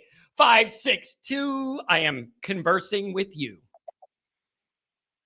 Oh, man, Johnny, dude, what was going on with the ACC refs today, dude? It was on the payroll. You don't know what show out there. On the payroll. Listen. You would think those ACC refs are working for the mafia, dude. Like, were they trying to rig this freaking game? Bro, it was ridiculous. It doesn't. I am not talking about like our motion penalties that are obviously our fault and all that, but there was a lot of other stuff that like, dude, I'm like, where's the flag? Or there's going to be a flag. It got to the point where every time we made a play and I'm waiting to celebrate going, what's the flag now? They called a flag on Sam Hartman's mom for making the freaking necklace, dude. That's how terrible it was. They tried to get anything out of us, dude. It was ridiculous, man. But getting back to the game, man. What a great win. But I do feel what everyone's feeling, man. It did feel like a Brian Kelly era win. It seemed like we were supposed to win this game, but we barely got by. Yes, we won by 3 touchdowns, but it kind of didn't feel that way, dude. Like it felt like we barely scraped by this. Yeah. Now let me ask you this: I think you could frame what you're saying positively or negatively. If I wanted to frame that positively, then I would say, isn't that a good thing that you didn't even feel like they played that damn good and we won by that lopsided score in all these weird, abnormal circumstances? Like on the plus side, I could ask you that and go, be happy we didn't even play good and won by that margin. What about that? Yeah. No, yeah, I get it. And with the inclement weather too, like what, I don't know if I was the only one that noticed, but with sun, we played better. With rain, got a little dicey. But, hopefully we have, better weather with Ohio State at home. But nonetheless, I do think that Sam Hartman and the whole squad turned up kind of at the end of the second quarter. Our secondary performed much better in the second half. I called earlier this week and was critical on the offensive and defensive coordinator. And I said it was going to be a game of the OC and the DC. And I wanted to see where we lied with adversity. And we ended up coming out on top. But, man, at the expense of your hairline, John, I wanted to flip my freaking coffee table over. I had an infant and a toddler sleeping right by me, and it took every inch of my soul not to yell. So, thank God we won, man. Dude, like that Notre Dame frustration that like so much of this game had that's so familiar to us. Like you just want it to not be so frustrating to get where you need to get. And it's just, this game was just annoying for so long. And you know what else is weird about it, man? It's a big deal to us today. But when you get into like November, then everybody looks back and they're like, oh yeah, that little NC State road win. That's always how it goes. When you're a team that's trying to compete for the playoff, you're going to have off weeks or teams that play you up or a rough road environment. And you just got to overcome and get that W in the column. Notre Dame did that. We can nitpick stuff all we want. Yeah. The path's still there for Notre Dame to accomplish everything we wanted to. And so far, it's going to plan pretty good. And when we like to consider ourselves TEU, I don't know, man. The tight end did not really show. We haven't shown up at TEU this year. Now, wait a second. Holden Stays had a really good day. I don't think Evans did, but Holden Stays, he had a good day. And also, I agree with everybody that said when Reardon comes back, it's going to be a really dangerous group. He is not fully healthy yet, maybe ready for Iowa State. I don't know. He is going to take that group to the next level. Holden looked good, and Evans didn't have his best day.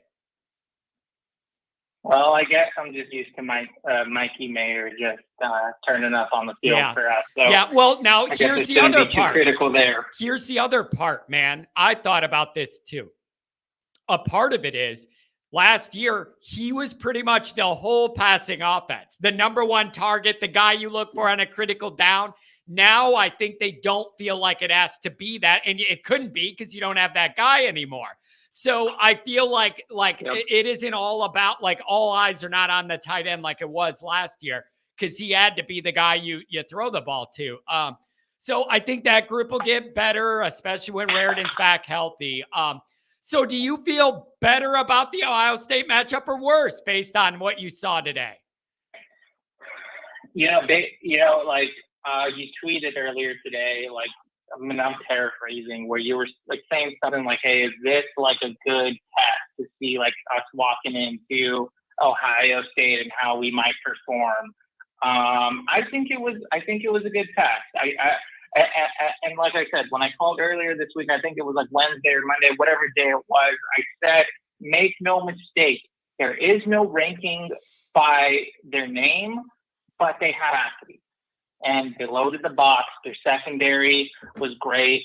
They really gave it to us. Inclement weather, no inclement weather. They showed up today, and I knew they were. We won by 3 touchdowns, regardless of the result. I feel good, and I think it's going to give Jared Parker some sort of clue as to how he should be coaching, at least a little better going into OSU at home. Am I right or am I wrong? Yeah, it's fine. I don't know how much work could get done in Central that you're going to be able to apply to Iowa State.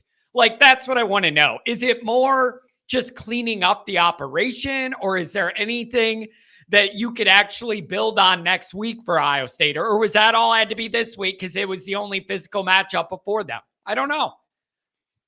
I think it has to be this week. I think it has to be this week to showcase what we can do against athletes who have a pulse.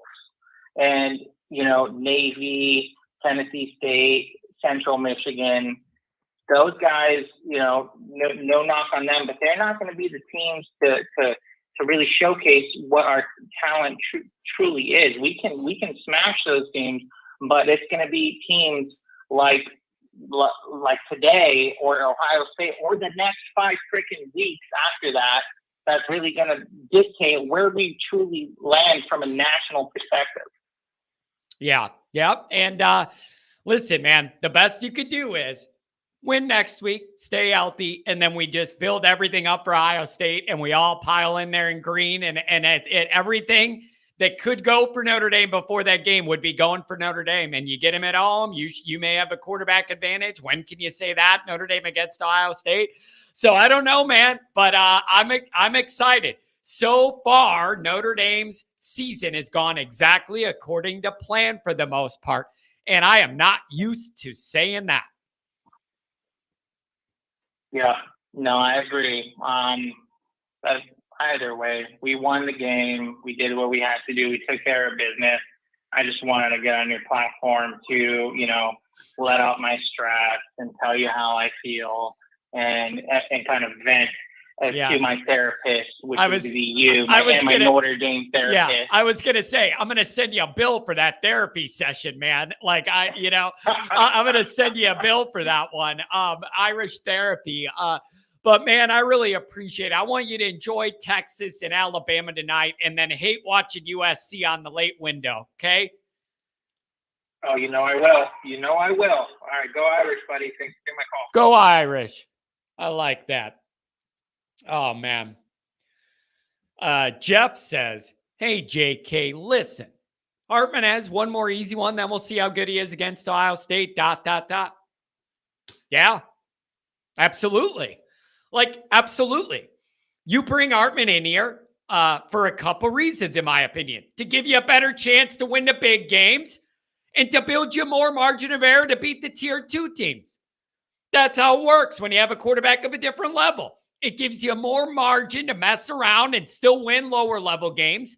Not lower level, but just not against elite talent, but tricky environments. Like, I don't know, NC State on the road, Duke on the road, Louisville on the road, that kind of thing. And then you hope Hartman gives you a real chance to be the difference in those big games. So I don't know, but I can't disagree with you. We got to see what happens against Ohio State. We just do. 269, you're on the line. Hey, how you doing, John? I'm doing very well, my friend. Hey, anytime Notre Dame's undefeated, I'm doing well. 574 and 707 are up next two up. Anytime Notre Dame's undefeated, I'm doing pretty good, man. What's your reaction to what you saw today? Well, going into the game, I've heard about how up NC State was, and, that defense was as advertised, at least in the first quarter. I was impressed that, Notre Dame kind of didn't panic when things didn't go well. Even when Sam Hartman was struggling, it just seemed like, okay, we're gonna make our adjustments. We're gonna keep things together. And then honestly, that weather delay kind of happened at a good time, because I kind of felt like things were starting to happen to them a little bit too quick, and the game was starting to get away. Then the weather delay kind of hit the reset button on it. That's why I totally agree with Marcus was saying we like the reset. And then you saw what happened as soon as they came back. Yep. And you know what, man? That old break, that unnatural break, I was sitting there thinking, I'm like, all right, all these guys are jammed in the locker room. It's like a bonus halftime to be able to figure things out, adjust, and realize, think about that important drive whenever this game gets back into action. What are we going to do? And then right away, it's an 80-yard touchdown. It couldn't have been drawn up any better. I realized they had a mistake and a run fit and all that, but hey, that's the difference between executing after that unnatural break or not. And we did it. And for that reason, in that point of the game and how important that moment was, we're the ones who executed. And for that reason, I'm not taking the 80-yard run off the running stats. It was one of the key moments of the game. Yep. That and that late interception by, I think it was Watts, like that really was the game breaker, because that kind of killed when they started to get that momentum. That late interception kind of broke them. Yeah. So we were able to score immediately off of that, and it's just like they were thinking, oh my God, we're getting ready to tie this up. We got a chance, and then we took it away from them, and they weren't the same. Offensively or defensively, I felt like they went flat after that. They just didn't have any life. And then on offense, like Armstrong just kind of kept short circuiting and just kept making dumb mistake after dumb mistake. So yeah, I gotta give props to that secondary. They came in right when we needed them and made some big plays and shortened that field for us. Yeah. Let me ask you this. I asked a couple other callers this. I want to know, in your opinion, are the struggles Notre Dame had more about Notre Dame not doing what they should do, or about that's a really tough team and they were playing tough, this was their Super Bowl, and it's understandable? Or is it somewhere in the middle where they were all pumped up and have a good defense and we weren't our sharpest, and it's in the middle? What do you think the reality is?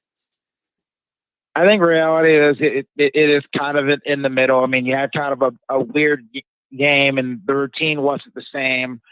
It's the first time you faced a team that actually had the physical capability to just really punch you in the mouth and really make you check and really prioritize. Hey, I gotta take what I'm doing seriously. Like it's the first time things didn't go right, and that's why I was really impressed with Hartman. Kind of, even when things weren't going well for him, because I know everybody could talk about going up to this game was how he struggled against them at Wake.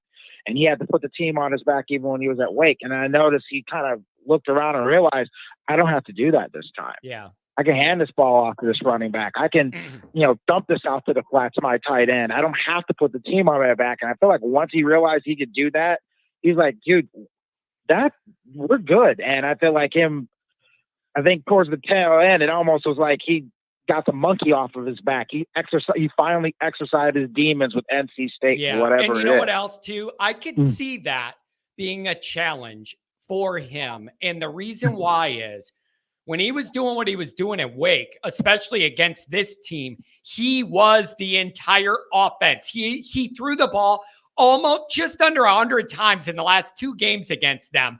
And they ran it for 17 yards last year. All of the offense was his responsibility doing it with Wake. They had no run game. So it's just a totally different dynamic. And I'm happy for Sammy. He don't have to worry about that anymore. Keep it moving. The big question is, can Sam Hartman be that difference maker in the bright lights against Ohio State? And that's a big test, and we all know what's on the line. Yeah, I 100% agree, but I think this is the type of game that they absolutely needed. Now, everybody knows, everybody's bought in. Hey, this could go left really fast if we aren't on our P's and Q's. They're going to come back to South Bend, look at the tape, work on cleaning up some of the penalties, even the ticky-tack ones, and let's, take care of business against Central and full steam ahead for Ohio State. Yep, there you go, my friend. Anything else on the way out? It was great. Just enjoying another great Saturday of football. Texas and Alabama are getting ready to start right now. Yep. I have that on the TV right queued up. Yep, so. Have that teed up, and then hate watch USC in the late night window. That's what I'm going to do, baby. All right. You take care, John. Have a good one, man. Thanks for the call. Dude, Adam, you're on one, man. Adam, I want to know how many Miller Lights you've had. You are on one now. You've been blowing me up on the text during the game. You've been blowing up the chat. Adam, you are not happy right now. You see some things that bug you, man.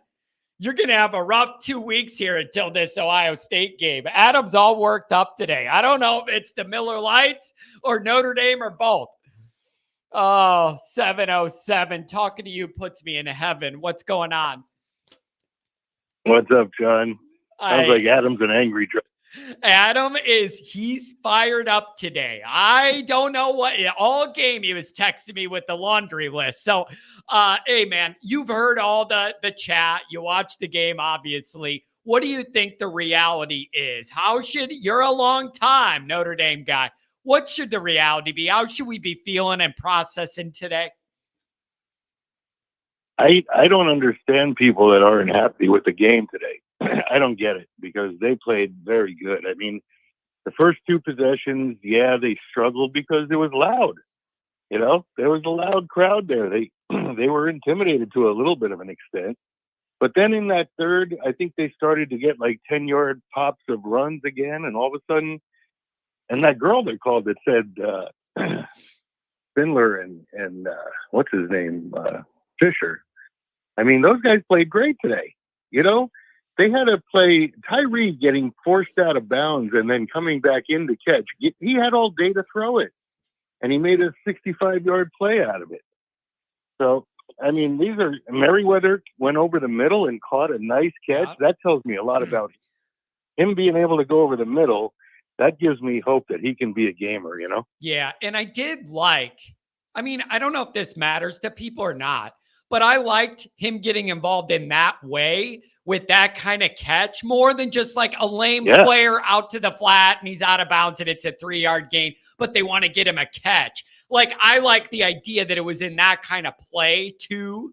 And I liked that. I don't know, man. And I also liked that Hartman went to him on a third down play. He caught it. I think it was a penalty, of course. Yeah, but, of course. I think he had a catch for a first down, and it was a short one, but it was, again, Hartman looking to a kid to make a big play for a third down. So I got to tell you, our defense to start was fantastic. They had 4 punts and 1 interception by Ben Morrison, you know? Yeah. I just listen. If Notre Dame in recent history has been in so many games that kind of make you feel this way, and they snowball against us. Right, but they snowball against us and roll the other way so many times. It's just nice to see Notre Dame be the one, like, I know this is iffy, but it's time to seize control here and make a couple plays. I think we exercised Kelly today. Yeah, I think we exercised Kelly today. Yeah.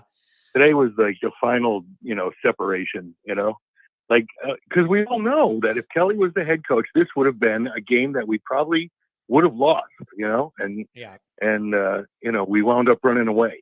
So that's the difference. Hey, and man, not only that, if we're going it's Kelly's own fault. Well, of course. Yeah. Obviously. Whatever you were going to say, the answer is yes to that one. I know it was Kelly's own fault because he never got a quarterback of this caliber. I know or developed one. The whole thing, you know what? That's what, Joe, I'm glad you brought that up. No matter how Notre Dame ends up in the playoff or losing a couple game, whatever it is, one of the good things about this year is it put back into Notre Dame fans' minds what it should look like behind center at Notre Dame. Just that alone, I like, because it put into all Notre Dame's heads that this is more what it should look like. And what you've been watching is nowhere close to Notre Dame quality quarterbacking. And a lot of these people are in their 20s, and they never even seen Notre Dame with real-life quarterbacking. I know. And it's like we've had a history of really very good quarterbacks. It's just that the passing game wasn't a part of the offense as much as it is today. But if we had Theismann throwing the ball all around today, it would have been huge. It's so funny. It's like, we have this long history of Notre Dame quarterbacks being successful. The problem is that most of the footage is black and freaking white. I'm not bullshitting ya. Most of it's black and white footage. Give me more action after color TV, damn it. Give it to me. As Springsteen would say, I ain't bullshitting. You're right, man. I'm just saying, man. But that's a good thing, though. No matter how the rest of the year goes, at least it's in Notre Dame fans' minds now. The level of quarterback play that it should be at Notre Dame. And Well, I'm the just level of glad you quarterback have play that. the level of quarterback play that's mandatory in recruiting. That's Yeah. what it is. You've Yeah. got to get. So, we're doing it. We got Angeli's okay. Well, I will see. I mean, I liked what I've seen of him, but I want to see Minchie more, and I want to see C.J. Clark coming in, and I want to see that kid Deuce, whatever. Yeah. Like we have all of a sudden lining up some very good quality quarterbacks. Yeah. You know and what we it's just called? Never. You know what In that's 12 called? years, we didn't see that. That is called good actual coaching, recruiting, scouting, development. Gino's down there working with these guys. This is what it looks like when you're doing it right. This is When what Gino- it or looks when- like.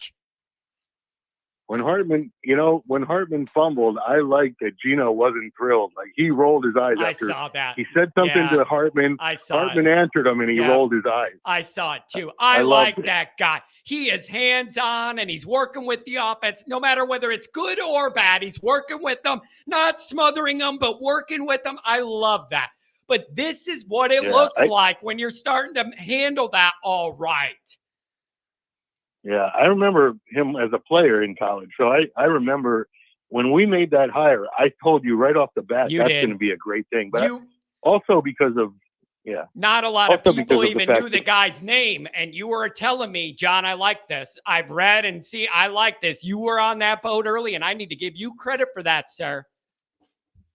Yes, sir. And then, one thing in the beginning is the Pack kept us in the game because they were dropping balls. They had a lot of drops. Yeah, they that did. they should have had catches. Yeah, they did. So, Let me ask you this. Let's change the direction a little bit so I can keep some of my All right. voice. What? Yeah, I made some notes. Yeah. Well, go through your notes then. Then I'll just say what I have. Go through. Let me know. Yeah. Well, I had the idea that the Nathan talked about he would have liked to see more sacks. Well, I told you last night that what I want to see Notre Dame do against this guy that can run the ball as a quarterback is hold their lanes. And that's exactly, if you saw Botelho, he was not charging the quarterback. He was staying back, waiting for him to make a move running. Yeah. And I love that because that's what stopped him. He couldn't run.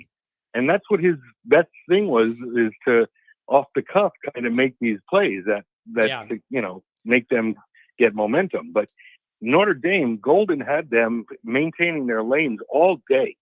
So there was plenty of pressures on the quarterback, not sacks, but they pressured him very good throughout the day because they were blitzing all day. Yeah. And he couldn't, he's not a good enough quarterback. He's not like Hartman that he can complete a pass in the blitz.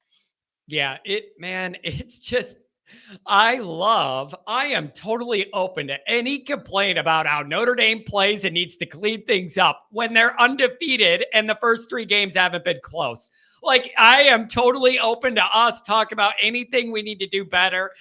All the goals are still in front of us. It's not, look at the difference a year makes, man, in vibe and results and everything. Exactly. Look at where we were at 1 year ago today. The world was over. We were 0-2, blah, blah, blah. Freeman questions, no quarterback. Everybody's dead. All of that, man. Like, this is just good. It's good. Everything's on path right now. And I am not used to that. Well, I still harken back to the idea that, Buckner was making his first start of his career in that first game with Ohio State, in Ohio State. Freeman only on the job for 8 months. His coaching staff all knew, except for maybe one guy that was back with him, and Reeves, which we hated. So, I mean, like, where we've come from in just a year and a half it blows my mind. I'm just so thrilled with this coaching staff. Like, that was a hostile territory we were in today. Yeah, no, it was, man. Hey, you know what, man? I'm going to give them credit. Because that ain't a huge building. It doesn't even have like wraparound seating like the Big House in Notre Dame or anything. Like, that place is not huge. Those people were into it. And I want to give them a lot of credit for that. And it was noon. It isn't like it was a night game and they had 12 hours to drink and crank it up. And in shitty weather, I'm going to give them a lot of credit. That environment was cool today. Easy for me to say And I'll give you now. another and. Easy for me to say now, And but another- I'll admit it now that we won and we're on the plane back home in one piece. Yeah. And another and is that it's their Super Bowl. Just like it's going to be Duke's, Yep. just like it's going to be Louisville's, just Yep. like it's going to be Wake Forest. Yep. I mean, it's their Super Bowl. And I struggle with So they this, were ready man. to play. I struggle with this because I always end up in a dynamic where I ask, you can't manufacture emotion that genuinely isn't there, like when it's the 12th game on our schedule, but number one on somebody else's. You can't change that. Like our guys know Ohio State, USC, Clemson are different vibes. So what can you do? You got to be mentally strong. You got to have good leadership, and you just have to outplay them. You have to outplay that emotion because you're better and you're deeper, and you outplay it long enough, you end up winning those games. I don't know, man. Right. And they overcame the refereeing. The referees sucked. I mean, it was, that three man. calls on one drive. I mean, they just gifted them a touchdown. 3 calls on one drive. And they're like, yeah, I don't know. And it was and I never understood. I've always wanted Notre Dame to say in every game contract, it's in there. We are not signing any contract to agree to any games unless it is a neutral conference crowd. If we're playing an ACC team, then I want a Big Ten. I don't know. Figure out how you got to do it. I would have that in there for Notre Dame. We're not doing this where every game we're letting the refs come from you guys. I wouldn't do it. Well, years ago, I said, what we should do is just hire some NFL guys for our games and just make it, if they don't want to play us, then fine. But we're not going to have a bias against, conferences. Hire referees for the game. You pay for that expense and you'll get an objective game, Yeah. So I don't know. And I don't want to make it about the refs and all that, but if you lose a game, you're going to be mad, whatever, but they were bad and whatever, making it about themselves. They were making it about themselves. It wasn't the game. We overcame them. I mean, we were just too good because we overcame those shitty calls. Yeah. And that call on Mills, where that everyone's talking about it on these calls of the hand to the face. He barely touched him. I know. He barely touched him. It is I thought we were playing tackle football here. On the replay, I was expecting to see the guy get speared or something, and all it was a pinky on his helmet. What are we doing, man? And that's a lot of yardage. So anything else, man? I'm just excited. We're not perfect. Yeah. But the record is perfect and everything is in front of us. And we're going to have a great opportunity to come back home, iron some things out and gear up for what comes next. So far, so good for Notre Dame overall. Yeah, I give the game ball. I give Watts a game ball because he was incredible today. Watts had the game of his career so far. Yeah. And then for Hartman to find Tyree after all that was just a thing of beauty, where Tyree came right back on the field and got himself open. Yep. And then the next play, the next touchdown to Greathouse was an even better throw. See, that's the thing about this quarterback. That throw to Greathouse in that window, you could see on the camera angle the little tunnel he threw it through with all the moving parts in between. He made that throw, man. That was grade A stuff. And all of our quarterbacks previously, Cone, Book, let's see, going back all the way to Rees, these guys, these quarterbacks would lay our offensive receiver out. They'd leave him in such a vulnerable position to where they place the ball. And you don't see that with Hartman. With Hartman, he makes it so easy for the receiver to not get hit and to be able to get the ball. It's a big difference. That's a big difference. Yeah, nope, you're totally right. Changes everything. So what do you want to see next week? What would you like to see Notre Dame tune up to gear up for Ohio State? Or was this it for you and next week's more the first 2 weeks? Other than the penalties, what would you like to see them work on? Well, special teams probably. I didn't see them hustling down the field enough to cover returns. Of course, we kicked it out of the end zone a lot, but I still like to see when there's about 6 shirts down at the 5-yard line by the time the ball comes down. You know? And I didn't see that today. So that's one of them. But other than that, I mean, I'm pretty damn happy with what we did today. We went into a hostile area. We overcame the refs. We executed. We did the game plan. You know, like Golden had those guys maintaining their lanes so that quarterback couldn't run. He's not a good enough passer to beat you over the top. Yeah. So especially with our defensive backs, they're proven to be our strength of our defense. Yep. Nope. And that's rare. That's rare. Like the Morrison pick, it's like, I think I tweeted when I was allowed to. I tweeted, imagine this, if you will, Notre Dame fans, that Notre Dame has secondary players that turn around and make a play on the ball when it's coming their direction. They look for it. Yeah, it's amazing, man. For the last 20 years, that's been a problem. All the way, push, all the way back to that. Like, it's been stuck in my mind that you don't turn around. I just, it's Notre Dame's increasing their talent. They're increasing their depth. They are not perfect. They do not have the most elite roster. Things are trending in the right direction, and the plan is right on the path. So, whatever. Yeah, I want to see them keep building on this. I don't want to see them get complacent and think they're great. Yeah, they have to keep on building, and I think Freeman's going to make that an issue, and certainly Gadulia. Yeah. So, as good as Hartman is, I mean, Hartman threw 4 today. He threw 4 in the first game and 3 in the second game. 11 touchdowns already from our quarterback. Like, when did we see that ever? Yeah. Yep. Nope. Well, you'd have to add a bunch of years together. You know, I don't know. It changes things, man. Hey, enjoy Texas and Alabama, the Fighting Reeses, and then hate watch USC later. That's how I'm going to end my night. All right. Have a good one, man. All right, man. John. Thanks. Yeah, we'll see. Thanks for taking the call, and go Irish. There you go. I like that. 574. Give me some more. How's it going?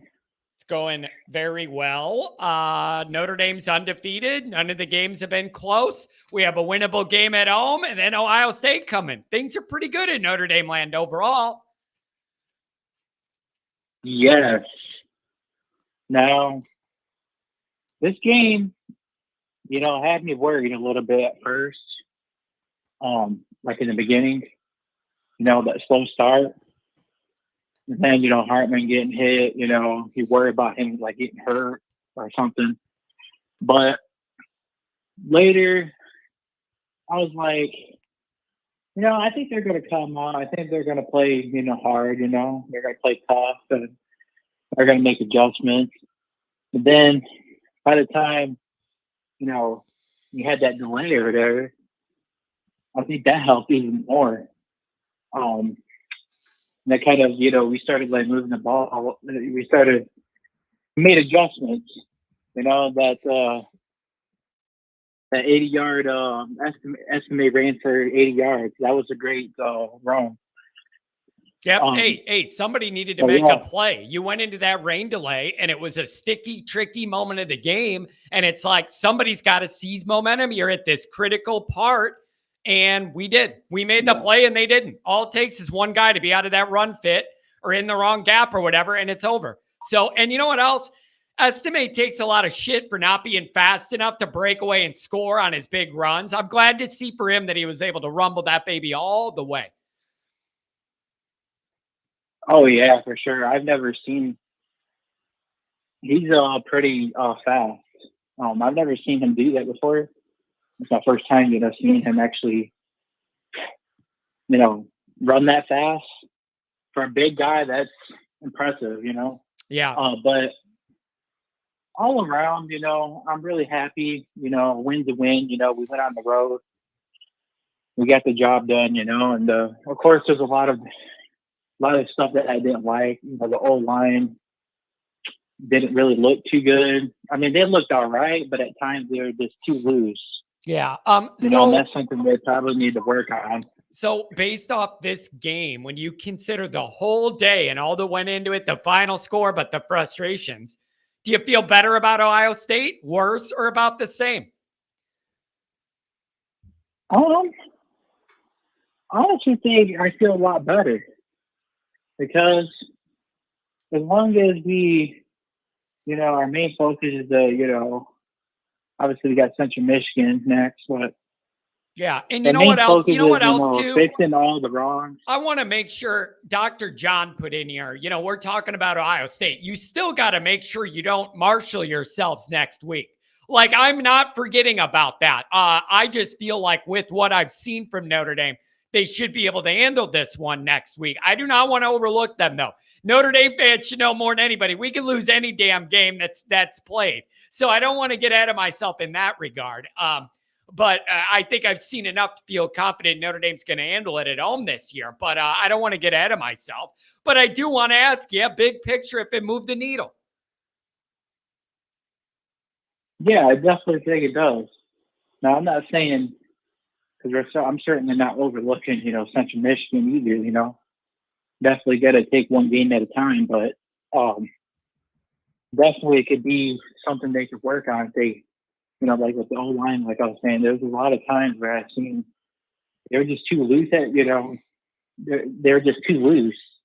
Yeah. Like, I don't know what it was. They just weren't, they have to tighten up. They have to work on that a little bit. But I think other than that, they looked pretty good today. I mean, it was a slow start, but, it was in a hostile environment. So, I mean, I don't really blame them.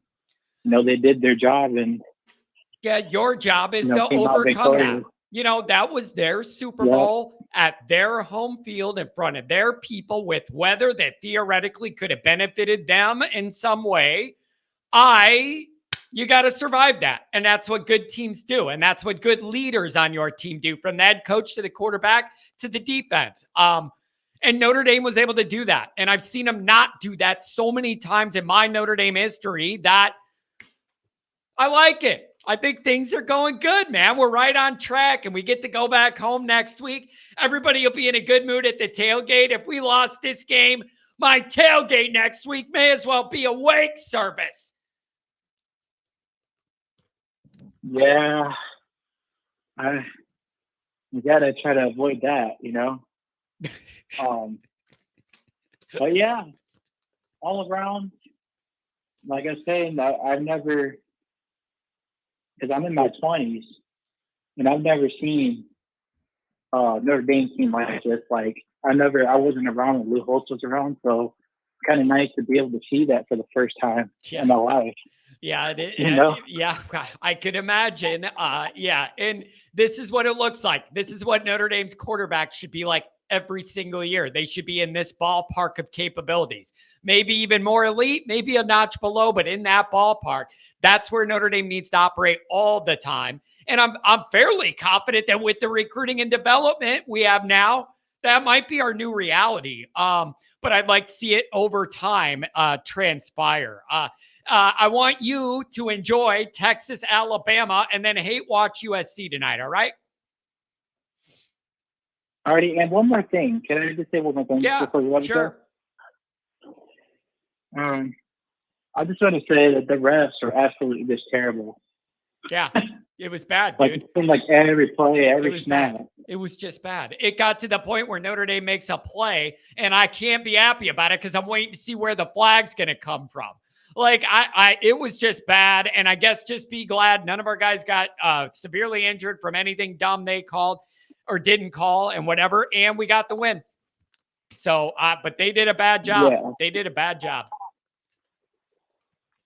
And hoping for a USC upset tonight. There you go, man. That's it. So enjoy your football weekend. Enjoy the NFL stuff tomorrow, and then we'll see what's up with Central Michigan, my friend. Thanks for the call. Have a good evening. All right, thank you. Have a good one. 336. You're up in the mix. What's going on? Hey, so okay, I live in North Carolina. Can you fix the damn weather? Can you fix the damn weather? Every single time Notre Dame goes there, it's a Category 5 storm. Can you figure it out? I wish, because I keep going to these damn games. That's on you. That's even a worse move. You should have rented a canoe and stayed at home, bud. Yeah, I'm tired of it. I'm tired of it. I'm tired of Raleigh. I can go to Chapel Hill and not have rain. I can go to Durham or Wake. Now I have rain. Every time I go to Raleigh, it's like, hey, let's rain on him. He wants to be here for some reason.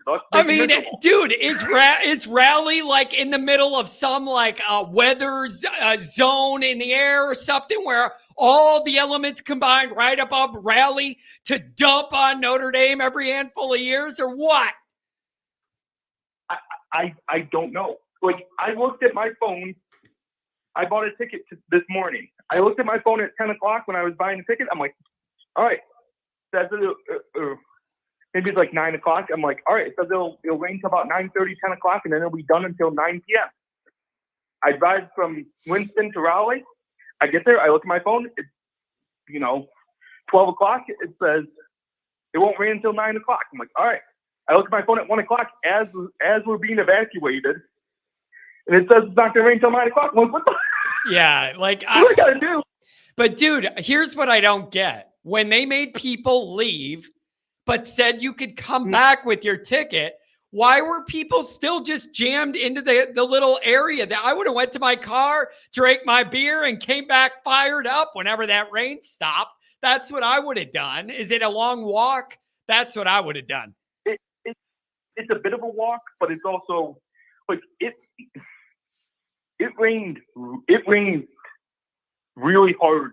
Like surprisingly hard. I thought it would just be like a pop-up storm. So then you're saying maybe people didn't want to have to walk through that and get zapped by lightning or anything to make that journey type of deal?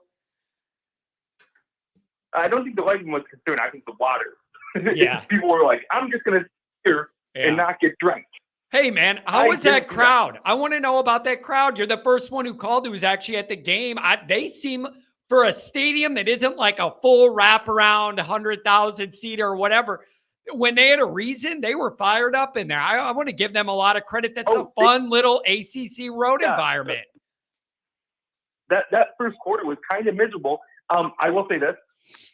One thing I absolutely hate is the fact that Notre Dame, for some reason, when we have a quality opponent or a good opponent, they take over our stadium. Why can we never take over anybody's stadium? Are we just not a good audience? Man, it's tough. It yeah, it's tough. I think maybe Notre Dame fans all want to go to Notre Dame so much. Maybe they all save the money they have to go to Iowa State or USC, and they want to do it at Notre Dame. And the other issue, I don't know. And Notre Dame people have money too. That's the thing I'm not going to say. Notre Dame fans have money. So it's never a matter of like, there's not enough Notre Dame people with the money to go somewhere. Look what we just did in Ireland. We set the record for Americans traveling out of state for an international sporting event. We set the record. So I don't know what it is, man. That is a good point. Maybe they look at the weather ahead of time and stay at home. I don't know. Doesn't matter. I looked. How many Notre Dame fans were there? It didn't look like there was many. How many Notre Dame fans were there? It was sparse. There was mostly NC State fans. I was surrounded. Yeah, I saw a couple green shirts that was it. The thing that gets me is like so maybe you're correct. Maybe like when Georgia comes to town, they look at Notre Dame. They're like, I don't know if they even look at it as like, we want to take over the stadium sort of thing. I think they look at it as like, oh, we get to have our team playing at Notre Dame. I've always wanted to kind of visit Notre Dame. That's a cool place to visit. Yeah. Well, and they take it think about it. Notre Dame is I struggle with this argument. It always comes up, the away teams coming to Notre Dame, and we don't like that and all that. I don't like it either. But it's kind of a compliment because everybody has on their bucket list, if they love college football, even if they hate Notre Dame, they want to go see the Grotto and Notre Dame Stadium and touchdown Jesus and all that. Like, even opposing fans that don't like Notre Dame want to go see Notre Dame. And so it makes me mad when it happens, but it's also kind of a compliment. So I don't know how to take that. And like for NC State, there is not a single Notre Dame fan who sits there and says, I've always wanted to visit NC State. That's not a thing. Yeah, well, exactly. I know. Right. So that's how you end up with only the people like you within a couple hour drive end up going. That makes sense. It's just, What a wet day, man. What a weird day. And then did it get hot when the sun came out? It looked like I could see the sun burning off all that moisture. Did it get sticky when you came back and the sun came out? Yeah, I mean it's a weird game, but beyond the anomalous weather and the weird crap that happens at these games, I didn't like that we got off to a slow start. Like, it took us a full quarter to do literally anything. Like, we weren't doing anything. It was punt, field goal. Yeah. And then I think they punted right before the weather. But bro, it's tough when you start out with the like 3 and outs and all week you were told they have a good defense, they have a physical good defense, and then we don't do diddly poo. You're thinking, all right, here we go. Like, it's gonna be one of these days. And then then I got triggered, man. I had flashbacks from South Florida, all the bad stuff that happened that day with a lightning break and all that. Bro, it's just a lot, man. There's a lot of Notre Dame scar tissue in my brain and in my heart, man. And it's heart, man. And it's going to take Notre Dame win something good for real to undo it. I think part of it is, NC State is a really good defense. They're not much offensively, but they're a really good defense. I think the problem is, and along with that, they saw the fact that they gave up 6 yards to carry to Connecticut, and they knew. I think they went into the game knowing we better prepare for a team that wants to try to run the ball heavy, because Notre Dame's going to circle that stat and think, okay, let's run the ball. And they decided to jam up the box and say, all right. Weirdly enough, they made more sense and said, all right, we want Hartman to beat us instead of the running game. Choice for ACC school to make, considering they played Hartman a bunch and they know he's good. But they may have looked at this and been like, we got to do something. Yeah. And that was the decision. Yeah. No, that's a good point. There was a lot of selling out to stop the run. Yeah. Especially the first quarter, there was a lot of selling out to stop the run. So I think that was part of what it was they were purposefully doing that, and Notre Dame wasn't clicking. They didn't click right away. It took a little bit to get the passing game rolling. I always kind of, like, as I was watching it, I always kind of figured there's going to come a point where the passing game clicks here a little bit more, and NC State playing man coverage all game. Yeah. And they're going to get beat. Like, at some point, somebody was going to get loose, and it looked like apparently it was Whole State today. The other thing, I don't know if you saw this. I read this last week after the Clemson game, which I don't think I called you. I called you on Monday before the Clemson game, and I said for a while that I said for the last 2 years I thought Clemson was gliding. Before I say that, you used to do something with the Clemson guy? Is that? Yeah, Pigskin Pete, close friend. Yeah, we're gonna do something later in the year when that game gets closer. Yeah, good guy. I have said for the last 2 years that I thought Clemson was going to slide, that they were going to fall back down to, that they were going to fall to being like an 8-4 team, in my opinion. Yeah, and not be like, maybe still be challenging for the ACC occasionally, but not be the dominant team they had then. Not challenging Alabama and Georgia anymore. I thought they were sliding down from that. Yeah. And that's going to be interesting too. We still have time for them to improve and us to improve and everything, but they are not what they used to be. They don't have that quarterback. They don't have all those D linemen. They don't have those receivers. I don't even think they look as big and physically imposing as they did in that window. And Dabo doesn't want to adapt. He doesn't want to use the portal. He doesn't like NIL. He's kind of backing himself in a tough spot, in my opinion.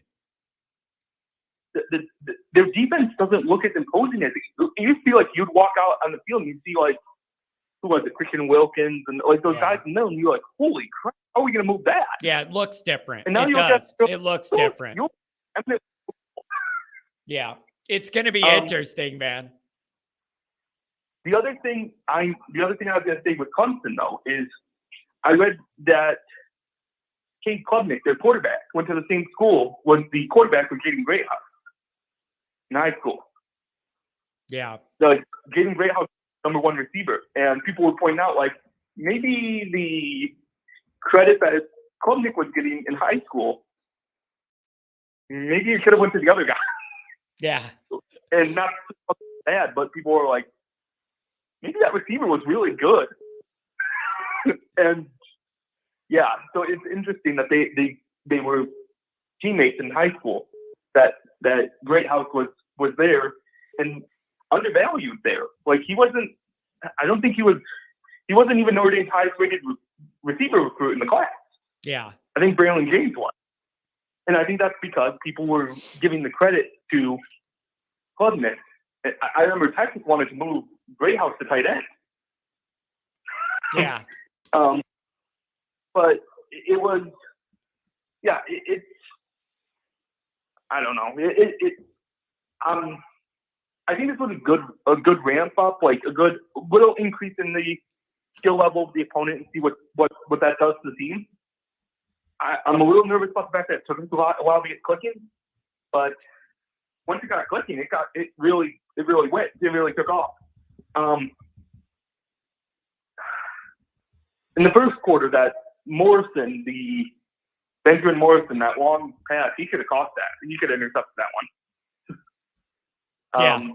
I don't know if you remember, like it was Armstrong kind of just like threw the ball out there, just kind of fluttered it, and hit Morrison right in the hands, and he dropped it. Yeah, that one was weird. It almost, you know what it felt like to me? It almost felt like that pass was so wobbly and not great that affected him. If it was like a better pass, it would have helped him. It was the awkward, something looked a little off with the ball flight or something. It was weird, but then he made up for it later and it was beautiful. Well, I don't think Armstrong is particularly like a, passing quarterback. Like he's not a prototypical passing quarterback. So I think some of his balls are just weird, and he just he doesn't have the, I don't know, like the mechanical throwing ability to make those kinds of throws where you're like, a lot of the balls kind of flutter out there. And I noticed it all game. I was like, man, he looks kind of shaky. Maybe like who was it Wimbush that was kind of a bad thrower? Maybe like that a little bit sometimes. Yeah. It was weird for sure. Yeah, it was weird. So I don't know, man. Let's see what happens next week. I want to see Notre Dame's ramp up. I want to see the build up to this Ohio State game and clean up the penalties, be physical, have a good tight game next week. And we'll go from there, man. Hey, I want you to enjoy the ball games tonight. Yeah, something on the way out. What you got? Before that, do you think that, because we've talked the last couple weeks about, like Notre Dame fans have talked the last couple weeks about how Notre Dame didn't show everything yet. Do you think there's still stuff in the playbook that they're holding for Ohio State? Yep, 100%. I guarantee you there are things on both sides of the ball that they are working on in practice that they have not shown yet, and they feel like they haven't had to show it yet, and there's no reason to show it yet. Even today, in the circumstances we found ourselves in, I am convinced there are some looks that they have not presented yet that they're going to. And one of them is, I want those running backs more involved in the passing game, leaking out, confusion, who's blocking, who's going out on a route. I want to see all that. And I think that'll be the week. But I guarantee you there's going to be some wrinkles against Ohio State. So, final question. Who do you want to win, Alabama or Texas? Who are you pulling for here? I guess Texas, I guess. Give me the upset on Alabama. I'm just sick of them. And it isn't even really like a slant against Tommy. I'm just sick of Alabama and all that, and them bragging and having all these titles and taking it for granted and all that. I'm sick of all that. I'm sick of Saban. So it's not like Reese going there was just like another thing where I'm just like, oh, that's kind of annoying. Yeah. But yeah, exactly. I think I'm partially ready to move on from him because I was like, I think the offense is a little too vanilla. and maybe it was good to give it that final piece of the Brian Kelly era. Yeah, it's all Marcus now, man. That staff is pretty much all flipped. A lot of the rosters flipping. It's all Notre Dame now, baby. And it's all Freeman, and it's his guys. So we just got to see how it goes, man. It's so far so good, though. Trending up. Yeah, let's hope it continues next week. Central Michigan. I mean, it should be a team we can beat. But then I really want to see us against Ohio State. Yep. Be undefeated, be fairly healthy, and then we do the whole media build up, and we just see where it goes, man. Oh, and get game day to come back to South Bend again. You know, we still have the honor of being the first campus to host game day. Now, you want to know what's interesting about that on the way out here? Here's what's interesting about that. I believe Notre Dame, Ohio State was not going to get game day because it was going to be Clemson and Florida State. But now that matchup has lost its shine with what Clemson did last week. So now it has me wondering if Notre Dame's going to get game day. And while I don't like ESPN, I like the attention that comes to your town when you're getting game day. It means you're in a big game and you've earned it. I think that there's still some shine on Clemson, Florida State, because Florida State is possibly a playoff team this year. Yeah. But I think the fact that you have, hopefully, you would have an undefeated Notre Dame and an undefeated Ohio State, both in the top 10. The storylines are just better. Let's just be real. The storylines are better. Yeah. And hopefully that's, I mean, I think game day would be foolish to do anything other than Ohio State, Notre Dame that weekend. Yeah. If both teams are undefeated. Yeah, if both teams are undefeated. I don't think you could justify it if Clemson has a loss and a bad one like that. I don't think you could justify it. The juice isn't going to be there. And so that's what I'm hoping the matchup is. And I have a few people I'm trying to work with. I'm going to bring this up to the group, actually. Anybody that's in South Bend, man, if you're willing to do it, I'll give you my flag if you could get it on game day. If anybody could be at Central, take the flag from my tailgate, come back the next week.